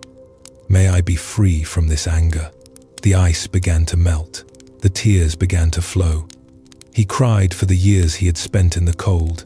He cried for the harshness he had inflicted on himself. And with every tear, the soil of his heart grew softer. Weeds began to wither, and tiny green shoots of patience began to appear. Weeks later, the master found Vimal sitting by the river. He was not chanting. He was not scrubbing. He was simply sitting, watching the water, holding the stone gently in his open hand. His face was relaxed. The sharp lines of tension around his eyes were gone. The field is no longer parched, is it? The master asked softly. Vimal bowed deeply, his heart full of a quiet, warm gratitude. No, master, he said. The rain has finally come. Vimal's story is our story. We are often Vimal. We think we need to be hard to survive. We think self-criticism will make us better, but it only makes us dry and brittle. Tonight we are going to invite the rain. We are going to soften the field. Imagine your own heart as a garden. Perhaps it has been winter there for a long time. Perhaps the ground is hard. That is okay. We do not need to force the flowers to bloom tonight. We just need to bring the water. We just need to offer the moisture of kindness. The stone that Vimal held is a symbol. It represents the intention, the decision to be kind. You can hold this intention right now. You do not need a physical stone. You can use your breath. You can use your attention. Think of the mother deer. Think of a being that is easy for you to love. A pet, a child, a grandparent, someone who makes you smile just by thinking of them. Picture them clearly. Feel the warmth that arises in your chest when you see them. That warmth is metta. That warmth is the medicine. You have this medicine within you. You have always had it. It was just buried under the rocks of judgment. Now we have moved the rocks. Now we are ready to let the water flow. As we move into the next phase of our journey, we will take this warmth and we will expand it. We will begin a deep practice of sending this love to every corner of your being and then out into the vast night. We will become a lighthouse of kindness. But first we must tend to the lighthouse keeper. We must tend to you. Rest in the feeling of the rain beginning to fall. A soft, gentle shower, washing away the dust, cooling the heat, preparing the soil for rest. We have tended to the soil. We have invited the rain. Now we will plant the seeds. This part of our journey is a deep immersion into the practice of loving kindness. We are going to use the power of repetition to soothe the subconscious mind. We are going to build a sanctuary of safety, not with bricks and mortar, but with intentions. This is a practice of protecting your own sleep. It is a practice of wrapping yourself in a blanket of benevolence that nothing can penetrate. Bring your attention gently to the center of your chest. Imagine that inside your heart, there is a small golden flame. It is not a burning fire. It is a steady, warm glow, like a candle lantern in a safe harbor. This is your innate goodness. This is the part of you that wishes to be happy. This is the part of you that wishes to be free from pain. It has been with you since the moment you were born. We are going to feed this flame. We are going to make it brighter and warmer until it fills your entire body. I will offer you phrases of kindness. I invite you to repeat them silently in your mind. Imagine you are dropping these words like rose petals into the pool of your heart. Let them land softly. Let them ripple outward. May I be safe. Feel the word safe. What does safety feel like? It feels like a locked door. It feels like a warm bed. It feels like being held. Let the feeling of safety wash over you. You are safe here. You are protected. May I be happy. Do not look for a big explosion of joy. Look for a simple contentment. The happiness of a cat sleeping in the sun. The happiness of a quiet room. Let your cells drink in this wish. You deserve to be happy. Just because you exist, may I be healthy. Imagine your body working in perfect harmony. Imagine your immune system strong and wise. Imagine every cell repairing itself as you sleep. Send gratitude to your heart for beating. Send gratitude to your lungs for breathing. Wish them well. May I live with ease. Let the struggle go. Let life be easy tonight. Let your breath be easy. Let your rest be easy. You do not have to fight anymore. You can float. Now let us go deeper. Let the phrases become a rhythm, a lullaby you sing to your own soul. May I be safe. May I be happy. May I be peaceful. May I be loved. Feel the golden light in your chest growing. It expands to fill your rib cage. It flows down into your stomach. It flows up into your throat. You are glowing from the inside out. You are becoming a vessel of light. If there are parts of you that feel unworthy of this love, send the light there first. If there is a voice that says, I am not good enough, say to it gently, may you be at peace too. Include your doubts in the circle. Include your fears. Do not shut anything out. Cover everything with the warm blanket of metta. May I accept myself just as I am. May I forgive myself for my mistakes. May I be kind to my own heart. Now imagine that this light becomes too big to stay inside your body. It begins to radiate outward through your skin. It fills the space around you. It fills the bed. It fills the room. Bring to mind someone you love, the person or animal we thought of earlier. See them sleeping peacefully. See their face relaxed. Send your light to them. Connect your heart to theirs. May you be safe. May you be happy. May you be healthy. May you live with ease. Imagine them bathed in your golden light. You are protecting them with your love. You are wrapping them in warmth. Feel how good it feels to give. There is an endless supply of this light. You cannot run out. The more you give, the more you have. Now let the light expand even further. Let it pass through the walls of your room. Let it fill your entire house. If there are others sleeping in your home, send this wish to them. Even if you have had difficulties with them tonight, just wish them peace. May you sleep well. May you be free from suffering. Let the light flow out into the street, into the neighborhood. Touch every house with a spark of kindness. There are so many people sleeping right now, so many people dreaming, so many people hoping for peace just like you. Connect with them. You are part of the great family of sleepers. May we all be safe. May we all be happy. May we all be at peace. Let the light expand to the whole city, to the whole country, to the whole world. Imagine the earth spinning in space, wrapped in a soft golden aura of your kindness. See the lights of the cities and the dark of the oceans. Send your wish to all beings, to the birds in the trees, to the fish in the sea, to the animals in the forest, to the people in hospitals, to the people who are lonely. I see you. I wish you well. May you find rest tonight. Feel the vastness of this love. It is not small. It is not fragile. It is the most powerful force in the universe, and it is flowing through you. You are the channel. You are the instrument. Bring the attention back to yourself now. The world is held in love, and you are held in the center of it. The light returns to your heart brighter and stronger than before. You are soaked in kindness. You are marinated in peace. Let the phrases dissolve now. You do not need the words anymore. Just keep the feeling of a warm glow, the feeling of a soft smile in the chest. You are safe. You are loved. You are good. Rest in this goodness. It is your true nature. It is who you are when the fear is gone. It is who you are when the armor is gone. Just pure radiant light. As you drift in this golden ocean of metta, we prepare to discover the source of this light. We have generated love, but where does it come from? It comes from a jewel that has been hidden inside you all along, a jewel that can never be lost and never be tarnished.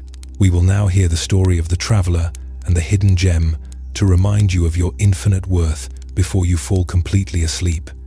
Drift deeper, wrapped in love, held in light, ready to remember. As the warmth of loving kindness settles deep into your bones, melting away the last layers of resistance, we turn our attention to the source of that warmth. We have spent so much of our lives looking outside ourselves for happiness. We look for it in achievements. We look for it in the approval of others. We look for it in the next purchase or the next vacation. We act as if we are empty vessels waiting to be filled. But the deepest teaching of the wisdom traditions tells us a very different story. It tells us that we are not empty. It tells us that we are already full. We have just forgotten where we put the treasure. There is a beloved story from the ancient East that illustrates this profound truth. A story about a traveler who lived a life of wandering and want. He was a man defined by his poverty. His coat was a patchwork of rags, thin and worn, offering little protection from the biting wind. His boots were cracked, and his stomach was a hollow ache of constant hunger. But his greatest poverty was not in his pocket, it was in his mind. He saw himself as a victim of fate. He saw the world as a hard and stingy place. He walked with his head down, looking at the dust, convinced that he had nothing to offer and nothing to receive. One day he visited the home of an old friend. This friend had become a successful merchant, a man of great wealth and even greater generosity. They ate and drank together, sharing stories of the past. The traveler, weary from his hard life, ate ravenously and drank deeply until the wine and the warmth of the fire lulled him into a deep, heavy sleep. The merchant looked at his sleeping friend with eyes full of pity. He saw the lines of worry etched into the traveler's face. He saw the thinness of his frame. He wanted to help him. He wanted to end his friend's suffering once and for all. But he had to leave urgently on a business trip before the traveler would wake. So the merchant took a priceless diamond from his own collection. It was a jewel of unimaginable brilliance, flawless and radiant, a king's ransom in a single stone. With great care and silence, so as not to wake his friend, the merchant took a needle and thread. He sewed the diamond deep into the inner hem of the traveler's ragged coat. He hid it inside the lining where it would be safe. Then, with a silent blessing, he left. The traveler awoke the next morning alone. He felt the familiar pang of a headache and the dry mouth of thirst. He gathered his meager belongings, wrapped his old coat tight around him, and set off again onto the road. He was completely unaware of his new fortune. He continued his life of misery. He wandered from town to town, begging for scraps of food, sleeping in barns or under bridges, shivering in the cold. For years he lived this way. His suffering was his constant companion. He cursed his luck. He envied the wealthy people he saw in carriages, never knowing that he was richer than all of them combined. The diamond traveled with him every step of the way. It went through the rain and the snow. It went through the dust and the mud. Its brilliant light was completely obscured by a thin layer of dirty cloth. He was clutching his chest to keep warm, physically holding the answer to all his problems, but he did not know it was there. Years passed. The traveler grew old and grey. One day by chance he crossed paths with a merchant friend in a distant city. The merchant was shocked to see him.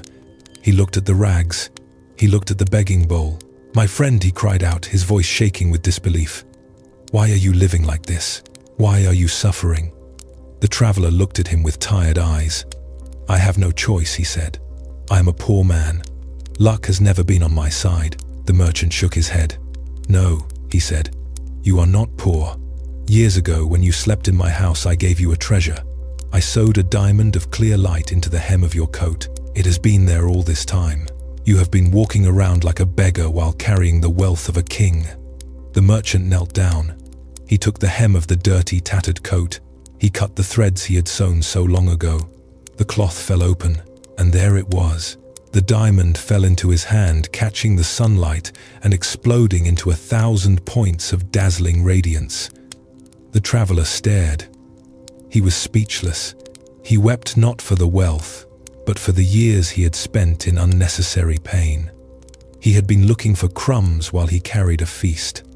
This story is about you. The Buddha taught that within each of us, sewn into the very fabric of our being, is a Buddha nature. A nature that is as pure, brilliant, and indestructible as that diamond. It is your innate capacity for wisdom. It is your innate capacity for love. It is your innate capacity for peace. This core of your being cannot be damaged. It does not matter what has happened to you in your life.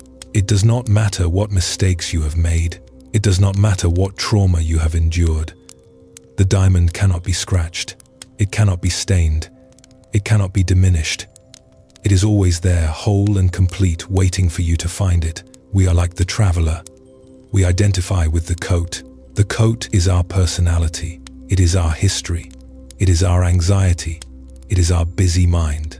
We spend all our time patching the coat, trying to clean the coat, worrying about how the coat looks. We say, "I am anxious. I am depressed. I am broken." But that is just the lining. That is just the old cloth. Beneath the anxiety, beneath the depression, beneath the confusion, there is a radiance that has never been touched by the darkness. This radiance is your fundamental awareness. It is the part of you that knows you are alive. It is the silent witness we spoke of earlier. Tonight, you can stop begging. You can stop looking for peace in the future. You can stop looking for worthiness in the eyes of others. You can look within. Imagine now that you are wearing that heavy old coat. It represents all your burdens, all your beliefs about who you are. Feel the weight of it. Now imagine you can feel a hard lump in the lining near your heart. It is the jewel. Place your hand over your heart. Feel the warmth there. That warmth is the glow of the diamond shining through the layers. You do not need to cut the coat open tonight. You just need to know the jewel is there. You just need to trust it. Say to yourself, "I am not this coat. I am the treasure inside. I am not my thoughts. I am the light that sees the thoughts. I am not my fear. I am the space that holds the fear." This understanding changes everything. It means you do not have to fix yourself. You are not a problem to be solved. You are a mystery to be discovered.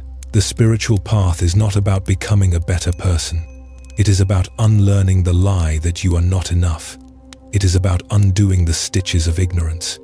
Rest in this dignity. You are wealthy beyond measure. You have a reservoir of peace inside you that is deep and vast.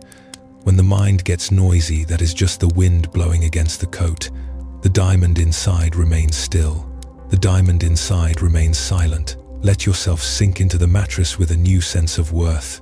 You are royalty sleeping in the guise of a wanderer. You are gold covered in dust, but the dust does not change the nature of the gold. Breathe in the brilliance of your own being. Breathe out the illusion of lack.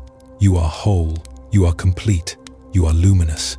As we bask in the glow of this inner jewel, we realize that to keep this connection strong, we need a tool.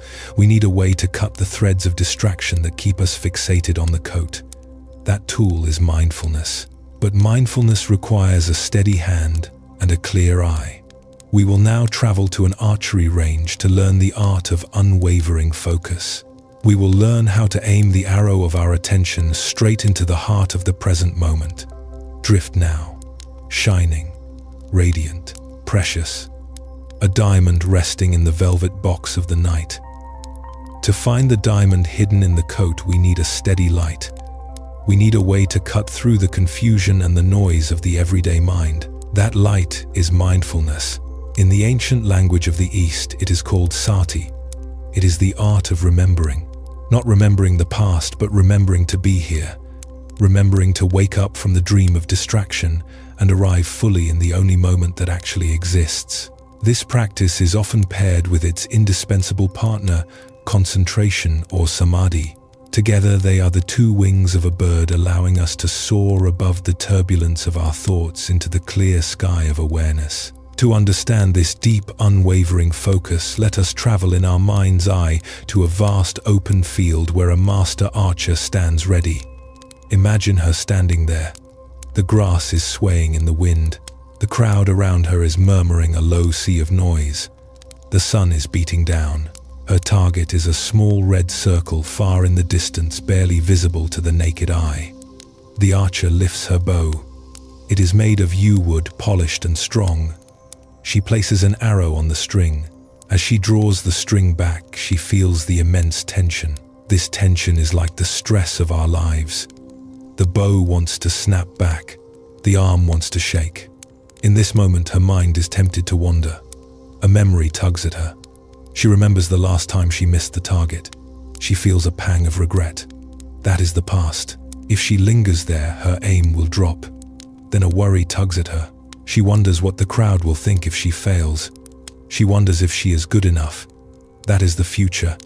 If she lingers there, her hand will tremble. The wind blows a strand of hair across her face. A bird cries out overhead. The distractions are everywhere, inside and out. Most of us live our lives caught in this wind. We are scattered. We are driving the car while arguing with someone in our heads. We are eating dinner while worrying about an email. We are rarely ever fully where we are. We are sleepwalking through our own existence. But the master archer does something profound. She breathes. She gathers her scattered attention like a shepherd gathering sheep. She pulls her awareness back from the crowd. She pulls her awareness back from the memory of the miss. She pulls her awareness back from the fear of the future. She funnels all of her energy into a single point. Her breath becomes deep and rhythmic. Her gaze softens but locks onto the red circle. The world around her fades to grey. The sound of the crowd disappears. The wind becomes irrelevant. There is no past. There is no future. There is only the sensation of the string against her fingers.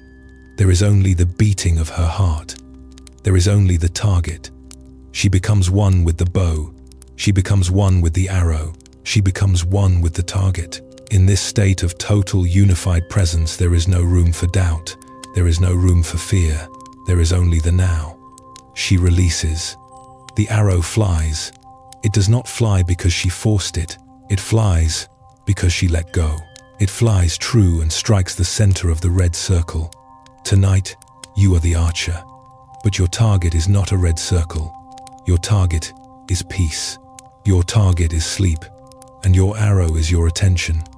The practice of mindfulness is the act of gathering yourself. It is the act of stepping out of the storm of thoughts and anchoring yourself in the reality of the present moment. The anchor we use is the breath. Let us practice this art of the archer right now. Lying in your bed, let your body be the bow. Let it be strong and still. Bring your attention to the flow of your breath. This is the string. Feel the breath coming in. Feel the breath going out. Do not think about the breath. Feel it. Feel the raw physical sensation, the cool air hitting the back of your throat, the expansion of your ribs against the mattress, the gentle fall of your belly. As you rest here, your mind will wander. It is inevitable. It will drift off to a conversation you had today. It will drift off to a plan for tomorrow. It will drift off to a random song or a worry. This is not a failure. This is just the wind blowing. The moment you notice that you have drifted is a moment of magic. It is the moment you wake up. You realize, I was thinking. I was lost. In that split second of realization, you have returned. You are mindful. Do not judge yourself. Do not say, I am bad at this. The archer does not get angry at the wind. She simply adjusts. Gently, patiently, kindly bring your attention back to the breath, back to the anchor, back to the string. Breathe in. I know I am breathing in. Breathe out. I know I am breathing out. Every time you bring your mind back, you are strengthening the muscle of focus. You are training your mind to stay. You are telling your nervous system that it is safe to be here. You do not need to be in the future solving problems. You can be here resting. Let us try to follow one full breath from the very beginning to the very end. Watch the inhale start. Watch it swell. Watch it peak. Watch the tiny pause at the top. Then watch the exhale start. Watch it release. Watch it dissolve. Watch the tiny pause at the bottom. Ride the wave of the breath like a surfer riding a wave. Stay with it. If you fall off, just paddle back out and catch the next one. The waves never stop. The breath is always there waiting for you. Notice how this focus changes the quality of your mind. When you are fully focused on the breath, there is no room for anxiety. Anxiety lives in the future. The breath is always in the present. You cannot breathe in the future. You can only breathe now. By anchoring yourself to the breath, you are anchoring yourself in a worry-free zone. Your concentration is deepening. The muddy water of your mind is settling. The dust is falling to the floor. You are becoming clear. You are becoming still. You are the archer standing in the center of the field. But the field is quiet now. The crowd has gone home. The wind has died down. It is just you and the vast open sky of awareness. You do not even need to shoot the arrow. You can just stand here holding the bow, feeling the power of your own presence. You are collected. You are whole. Feel the bed supporting you. Feel the air touching your skin. Feel the aliveness in your hands and feet. This is reality. This is life. It is not a problem to be solved. It is a moment to be tasted. As your focus softens into a gentle awareness, we prepare to let go even of the bow. We prepare to let go of the practice itself. We have used the raft of mindfulness to cross the river of distraction. Now, we must learn the wisdom of leaving the raft behind. We must learn that true freedom is not just about focus but about release. We will now hear the ancient parable of the raft, a story that teaches us how to put down even our most precious tools when they become heavy. A story about the ultimate unburdening. Drift now. Focused but soft, alert but resting. The arrow is in the target. The work is done. As we stand in the quiet clarity of the present moment, we begin to see the final barrier to our peace. We see how tightly we are holding on. We hold on to our ideas. We hold on to our expectations. We hold on to our identities. We even hold on to the very practices that helped us get here. This brings us to a pivotal teaching on the path, the wisdom of letting go.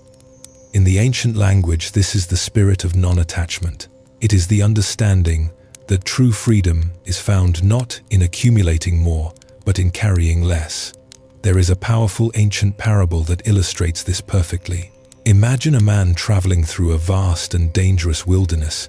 He has been walking for weeks, his clothes torn by thorns, his skin burned by the sun. He is tired, but he is driven by the hope of reaching a sanctuary on the other side. Suddenly, he comes to the edge of a wide, treacherous river. The water is churning and dark, teeming with unseen currents. There is no bridge. There is no ferry. There is no way to swim across without being swept away. He stands on the bank looking back at the wilderness he has just crossed. He knows he cannot stay there. It is full of dangers. He looks forward at the river. He knows he must cross, so he summons his last reserves of strength. He gathers heavy logs from the forest floor. He collects sturdy branches and tough, flexible vines. With great labor and ingenuity, he lashes them together. He builds a raft. It is not a pretty raft, but it is strong. He pushes it into the water and climbs aboard. Using a piece of wood as a paddle, he fights the current. He battles the waves. He uses all his skill and all his effort to navigate the treacherous waters. Finally, after a struggle that tests his very soul, the raft scrapes against the stones of the far shore. He has made it. He steps onto the dry, firm earth, safe at last. He stands there catching his breath, looking down at the raft bobbing gently in the shallows. He feels a surge of immense gratitude. This raft saved my life, he thinks. It is a wonderful raft. I built it with my own hands. It served me well. I cannot just leave it here to rot in the mud. I might need it again. It is valuable. So, the traveler makes a decision. He hoists the heavy waterlogged raft onto his shoulders. The wood digs into his skin. The water drips down his back. The weight is crushing. But he feels he is doing the right thing. He begins to walk inland toward the high hills and the open meadows of the new land. But the journey is impossible. He cannot walk upright. He is bent double under the weight of the raft. He cannot squeeze through the narrow paths of the forest because the raft gets tangled in the trees. He cannot climb the steep hills to see the view because the burden pulls him backward. The beautiful land he fought so hard to reach is all around him, but he cannot enjoy it. He is trapped by the very thing that saved him. The Buddha told this story to his students, and then he asked a simple question. Is this man wise? The students shook their heads. No, they said. He is foolish. The raft has served its purpose. It is no longer a tool. It is a burden. What would a wise person do? The Buddha asked. A wise person, the students replied, would drag the raft to the shore. He would look at it with gratitude. He might even say thank you to the raft. But then he would leave it there. He would walk away light and free with empty hands, ready to explore the new land. This story is not just about a man and some logs. It is about you. It is about all of us. We are all raft builders. We build rafts to survive the rivers of our lives. Your career is a raft. It helps you cross the river of financial need. It gives you a sense of purpose. But if you carry the stress of your job home with you at night, if you carry the identity of the worker into your bed, you are carrying the raft. It becomes a burden that prevents you from resting. Your opinions are a raft. They help you navigate the confusing currents of the world. They tell you who you are and where you stand. But if you cling to them so tightly that you cannot listen to others, if you carry them into every conversation like a shield, you are carrying the raft. It becomes a barrier to connection. Even your pain can be a raft. Your story of what happened to you, your trauma, your grief. At one time, this story might have protected you. It might have helped you make sense of a difficult crossing. But if you carry it forever, if you define yourself by it, you cannot walk freely into the future. You remain bowed under the weight of the past. Tonight, as you lie here, let us practice the wisdom of the traveler who knows when to put the burden down. Look at your day today. You faced challenges. You solved problems. You managed responsibilities. You built your raft and you crossed the river of this day. You made it to the shore. This bed is the shore. But are you still carrying the raft? Are you lying here replaying conversations? Are you planning for tomorrow? Are you worrying about things you cannot control right now? That is the heavy, wet wood digging into your shoulders. You do not need it here. The raft cannot help you sleep. It can only weigh you down. Visualize yourself standing on the bank of a beautiful, quiet river. It is the river of sleep. You are standing on the shore of the night. You have a heavy backpack on your shoulders. This backpack contains everything that happened today. It contains your emails. It contains your chores. It contains your worries. It contains your role as a parent or a partner or an employee. Feel the weight of it. Acknowledge that it was useful. It helped you get here. But now it is time to rest. Slowly, in your imagination, take the backpack off. Slide one strap off your shoulder. Feel the relief on that side. Slide the other strap off.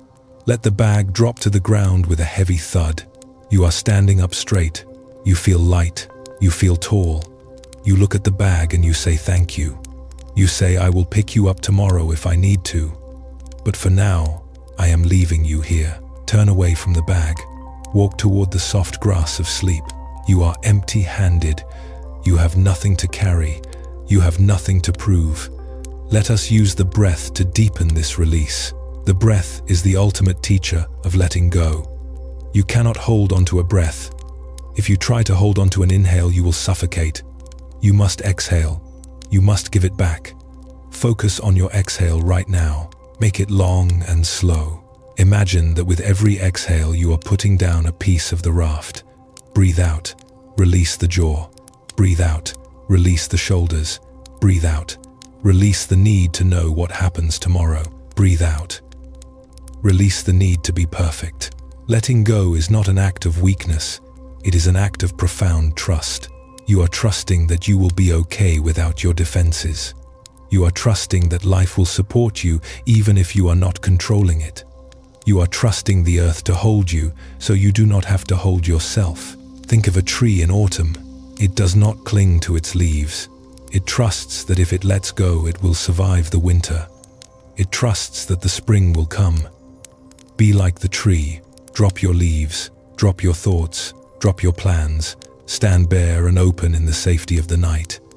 If a worry comes back, if you feel the urge to pick up the raft again, just notice it. Say to yourself, I am trying to carry the wood. Gently, kindly put it back down. Say not now. This is the time for rest. You have crossed the river. The hard work is done. You are safe on the other side. There is a beautiful land waiting for you in your dreams. A land where you are light. A land where you are free. Walk into that land. Leave the raft on the bank. You are unburdened. You are unbound. As we walk lighter and freer into the landscape of sleep, we prepare to face the deepest truth of all. The truth that the burden itself and the one carrying it are not what they seem. We move from the raft to the water itself. We move to the wisdom of emptiness. We will see how two farmers faced a storm and how seeing the emptiness of things can set us free from the fear of loss. Drift now, empty-handed, light-hearted, floating toward the ultimate peace. We have walked a long path tonight, shedding layers like the leaves of autumn. We have put down the raft. We have loosened the tuning peg. Now we arrive at a clearing where the air is thin and clear. We are ready to look at the sky itself. We are ready to explore a teaching that is often misunderstood but which holds the secret to ultimate fearlessness. It is the wisdom of emptiness. In the ancient texts, this is called shunyata. The word emptiness can sound cold. It can sound lonely. We might think it means that life is hollow or meaningless. But this is not the Buddhist meaning. To be empty in this sense does not mean to be non-existent. It means to be empty of a separate self. It means to be full of everything else. It is the ultimate expression of the connection we felt earlier with the grain of rice. Imagine a great wave cresting on the ocean. It rises up tall and powerful. It has a shape. It has a height. It has a name. We call it a wave. But if you look closely, can you find anything in that wave that is not the ocean? Is there a barrier where the wave ends and the ocean begins? No. The wave is just the ocean waving. It is empty of a separate self. It has no independent existence. It arises from the water and it dissolves back into the water. Because it is empty of a separate self, it is full of the wetness and the power of the entire sea. It cannot die because it was never born as a separate thing. It just changes form. When we understand that we are like the wave, our fear of death and loss begins to dissolve. We see that we are not isolated beings fighting for survival. We are temporary expressions of a vast eternal life force. We are the universe waving. This understanding changes how we face the storms of life. It leads us to the teaching of karma. Karma is not a system of punishment. It is simply the law of cause and effect. It is the truth that our experience is shaped not just by what happens to us, but by how we respond to what happens. Our intention is the seed we plant in the garden of our future. To understand this, let us listen to the story of two farmers who lived side by side in a fertile valley. They were brothers, and they shared the same land, the same rain, and the same sun. They both worked hard, planting their rice paddies with care and hope. One year, a terrible storm swept through the valley just days before the harvest. The wind howled like a wounded beast. The rain fell in sheets of steel. The river burst its banks. In a single night, the entire year's work was destroyed. The rice paddies were flattened. The crops were ruined. It was a disaster of absolute equality. Both brothers lost everything. The first brother looked out at the devastation, and his heart closed tight. He felt the loss as a personal attack. He saw himself as a solid, separate victim. He shook his fist at the sky. "Why me?" he screamed. "This is unfair. I worked so hard." He fell into a deep pit of bitterness. He blamed the weather. He blamed the gods. He even looked at his brother with suspicion, wondering if his brother had somehow fared better. His intention was rooted in anger and separation. He planted seeds of resentment in his heart. Over the next few months, this bitterness grew like a poison vine. He snapped at his wife. He kicked his dog. He refused to help his neighbors clear the debris because he was too busy nurturing his own grievance. His world became small, cold, and dark. The storm had destroyed his crop, but his reaction destroyed his life. He created a hell for himself out of his own resistance. The second brother looked out at the same ruined fields. He felt the grief too. He cried for the loss of the grain. He felt the fear of the coming winter. But he did not close his heart. He remembered the wave. He remembered that storms are part of nature. He remembered that everything changes. He took a deep breath and asked himself a different question. He did not ask why me. He asked what now. His intention was rooted in acceptance and connection. He turned to his wife and said, "We have lost the harvest, but we have not lost each other." He went to his brother's house and knocked on the door. "Brother," he said, "the storm was fierce, but we are strong. Let us work together.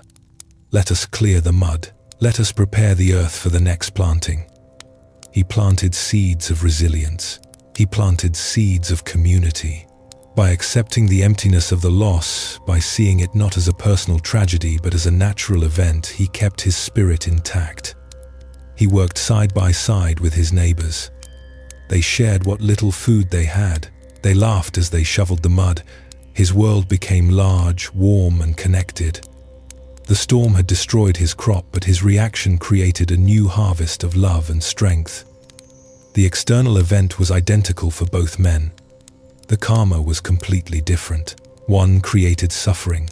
One created peace. Tonight, as you lie here, you are the farmer. You cannot control the storms. You cannot control the traffic or the economy or the moods of others, but you can control the seed you plant in response. You can choose the intention of your heart. Think about the challenges you are facing right now. Maybe there is a storm in your life, a health issue, a relationship problem, a worry about money. It is natural to feel fear, but see if you can shift your view. See if you can move from the tight fist of the first brother to the open hand of the second. Can you accept that this is happening without taking it personally? Can you see it as a wave in the ocean? Can you find a way to respond with kindness? Can you find a way to respond with patience? Every time you choose patience over anger, you are planting a seed of peace. Every time you choose generosity over fear, you are planting a seed of abundance. Every time you choose to forgive yourself instead of judging yourself, you are planting a seed of freedom. You are the architect of your own soul. You are building your future right now with your thoughts.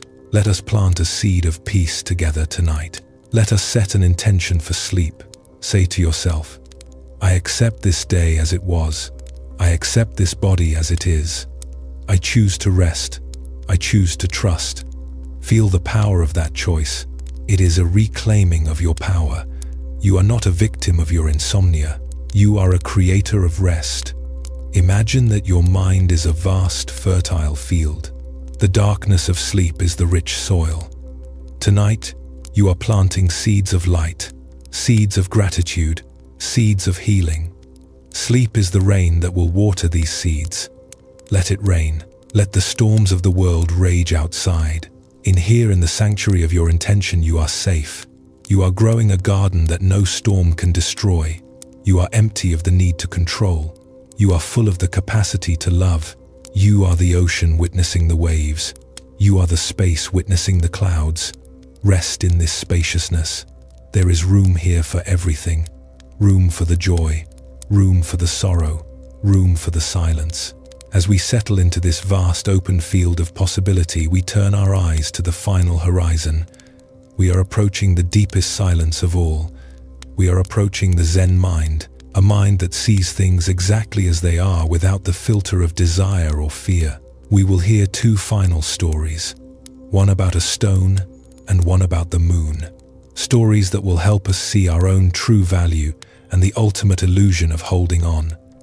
Drift deeper now. The farmer is sleeping, the seeds are growing, the ocean is breathing. You are home. As we climb higher into the thin, clear air of the mountains, we leave behind the complex world of cause and effect. We enter the realm of direct seeing. This is the domain of Zen, a place where words fall away and only the naked truth remains. It is a place of paradox, where we find ourselves by forgetting ourselves. Tonight, we will look into two mirrors. One will show us our true value. The other will show us the freedom of having nothing left to hold. Let us walk first to a dusty road by a riverbank, where a young student of Zen found a strange stone. It was not a particularly shiny stone, but it had a weight to it, a hidden density that intrigued him. He picked it up and brought it to his master. "Master," he asked, "what is the value of this stone? Is it precious or is it just a rock?" The master turned the stone over in his hand. He smiled a cryptic smile. "I cannot tell you the value," he said. "You must find it out for yourself. Take this stone to the marketplace. Display it on a cloth. If anyone asks the price, hold up 2 fingers. But do not sell it. No matter what they offer, do not sell it. Just listen." The student was confused, but he obeyed. He went to the busy market square. He spread out a small cloth and placed the stone in the center. He sat there in silence. First, a woman selling oranges came by. She looked at the stone. "It is a nice rock," she said. "It would be good for weighing down my pickles." "How much is it?" The student held up 2 fingers. 2 oranges, she asked. "That is a fair price. I will give you 2 oranges for it." The student shook his head and did not sell. Next, a vegetable seller came by. He looked closer. "It is a sturdy stone," he said. "It would be good for a doorstop." "How much?" The student held up 2 fingers. 2 bags of potatoes, the man asked. "That is generous, but I need a doorstop." "Okay, 2 bags of potatoes." The student shook his head and did not sell. Finally, a jewelry merchant passed by. He was a man who had spent his life looking at gems. He stopped. His eyes widened. He knelt down and pulled out a magnifying glass. He examined the stone with trembling hands. He looked up at the student with awe. "Where did you find this?" he whispered. "This is not a rock. This is a raw diamond of the purest water. It is rare beyond belief." "How much?" The student held up 2 fingers. 2,000 gold coins, the jeweler gasped. "It is a bargain. I will pay it right now." The student was stunned. He snatched the stone back and ran to the monastery. "Master," he cried breathless. The orange seller offered 2 oranges. The vegetable seller offered 2 sacks of potatoes. But the jeweler offered 2,000 gold coins. "What is the value of the stone?" The master looked at him with deep compassion. "My child," he said, "you are the stone. If you value yourself through the eyes of the orange seller, you are worth 2 oranges. If you value yourself through the eyes of the jeweler, you are priceless." The stone did not change. Only the perception changed. You spend your life asking the world to tell you what you are worth. You ask your boss. You ask your bank account. You ask your reflection in the mirror. They are all orange sellers. They only see the surface. They only see the utility. But the Zen mind is the jeweler. It sees the diamond inside the rock. It sees the Buddha nature inside the human. Tonight, stop asking the market for your price. Stop waiting for the world to tell you that you are enough. You are the diamond. Your worth is intrinsic.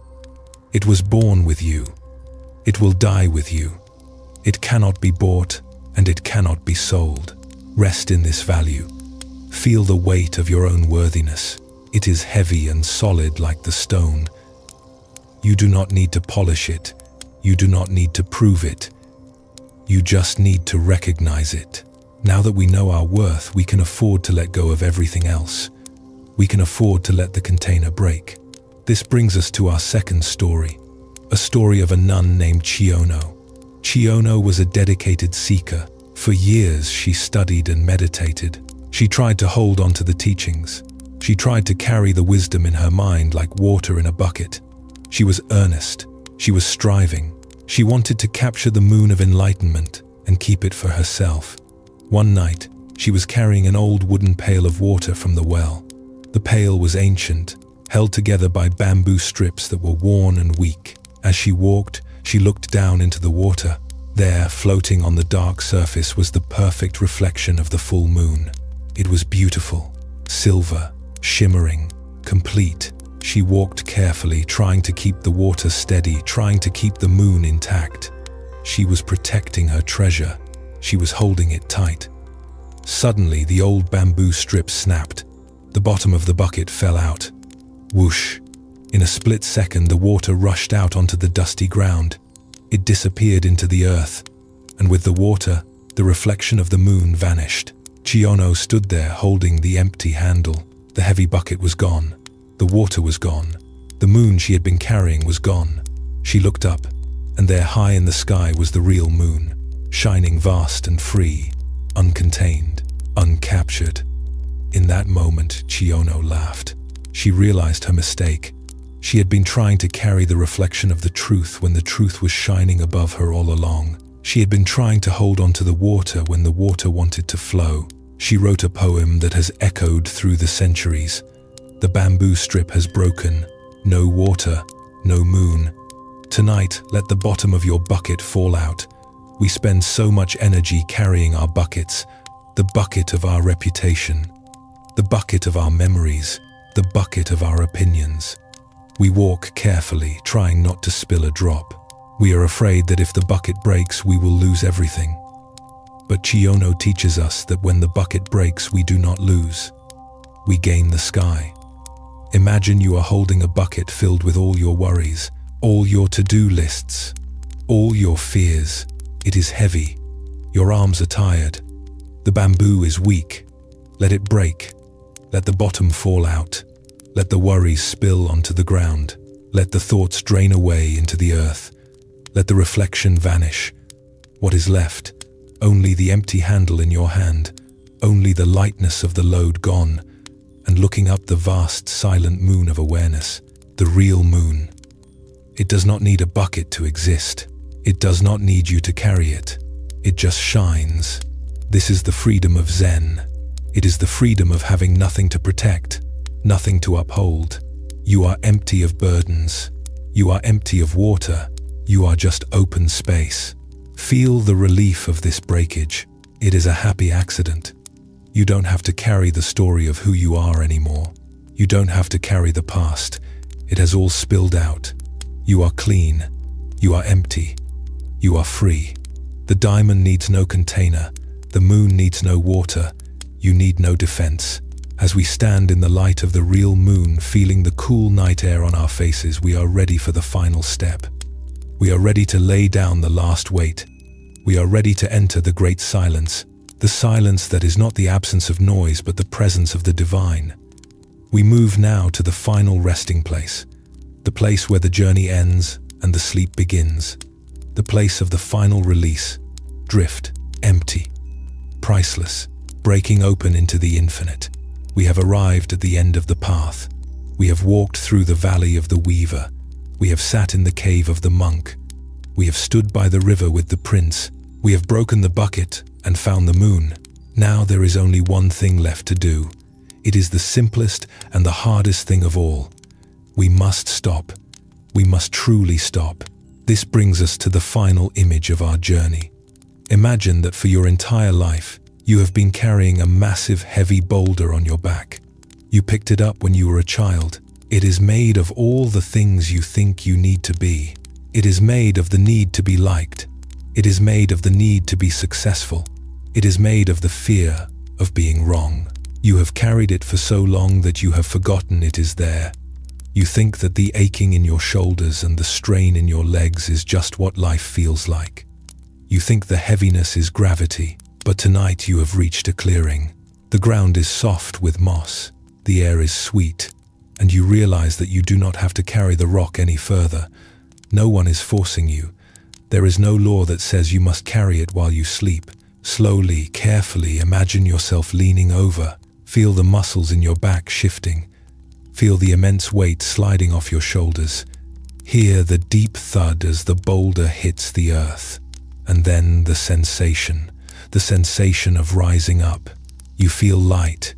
You feel like you could float away. The pain in your shoulders turns into a warm flow of blood and energy. You stand up straight for the first time in years. You take a breath that goes all the way to the bottom of your lungs. This is the feeling of liberation. This is the feeling of nirvana. In the ancient tongue, nirvana means to extinguish, to blow out. It is not a place you go when you die. It is a place you go when you stop burning. Imagine a candle flame that has been flickering wildly in the wind. It is fighting to stay lit. It is consuming the wax. It is hot and frantic. That is the anxious mind. That is the striving self. Nirvana is the moment the wind stops and the flame is gently blown out. Pff!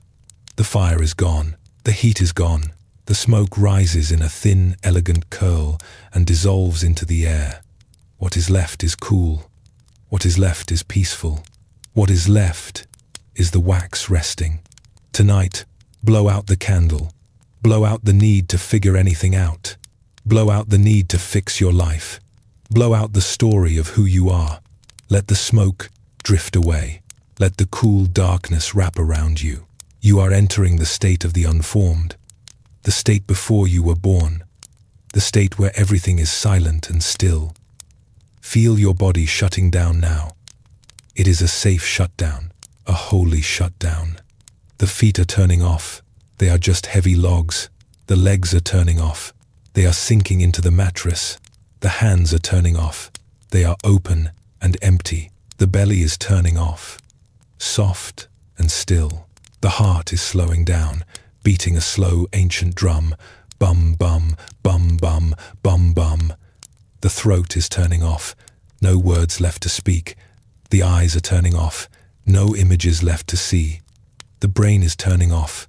No thoughts left to think. You are drifting into the great mystery. You are returning to the ocean. You are the wave that has finally crashed onto the shore and is sliding back into the deep. You are losing your shape. You are becoming the water. There is no fear here. There is only holding. The universe is holding you. The silence is holding you. You have done the work. You have walked the path. You have polished the diamond. You have opened the heart. Now you earn the reward. The reward is rest. Deep, dreamless, restorative rest. Let the darkness come closer. Let it be a comfort.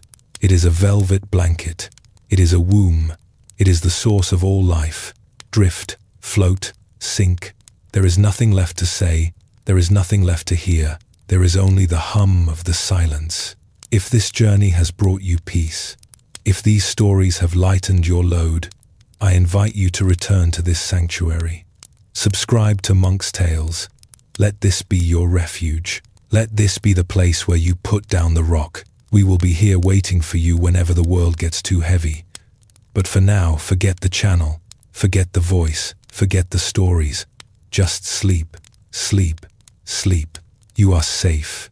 You are loved. You are free. Good night.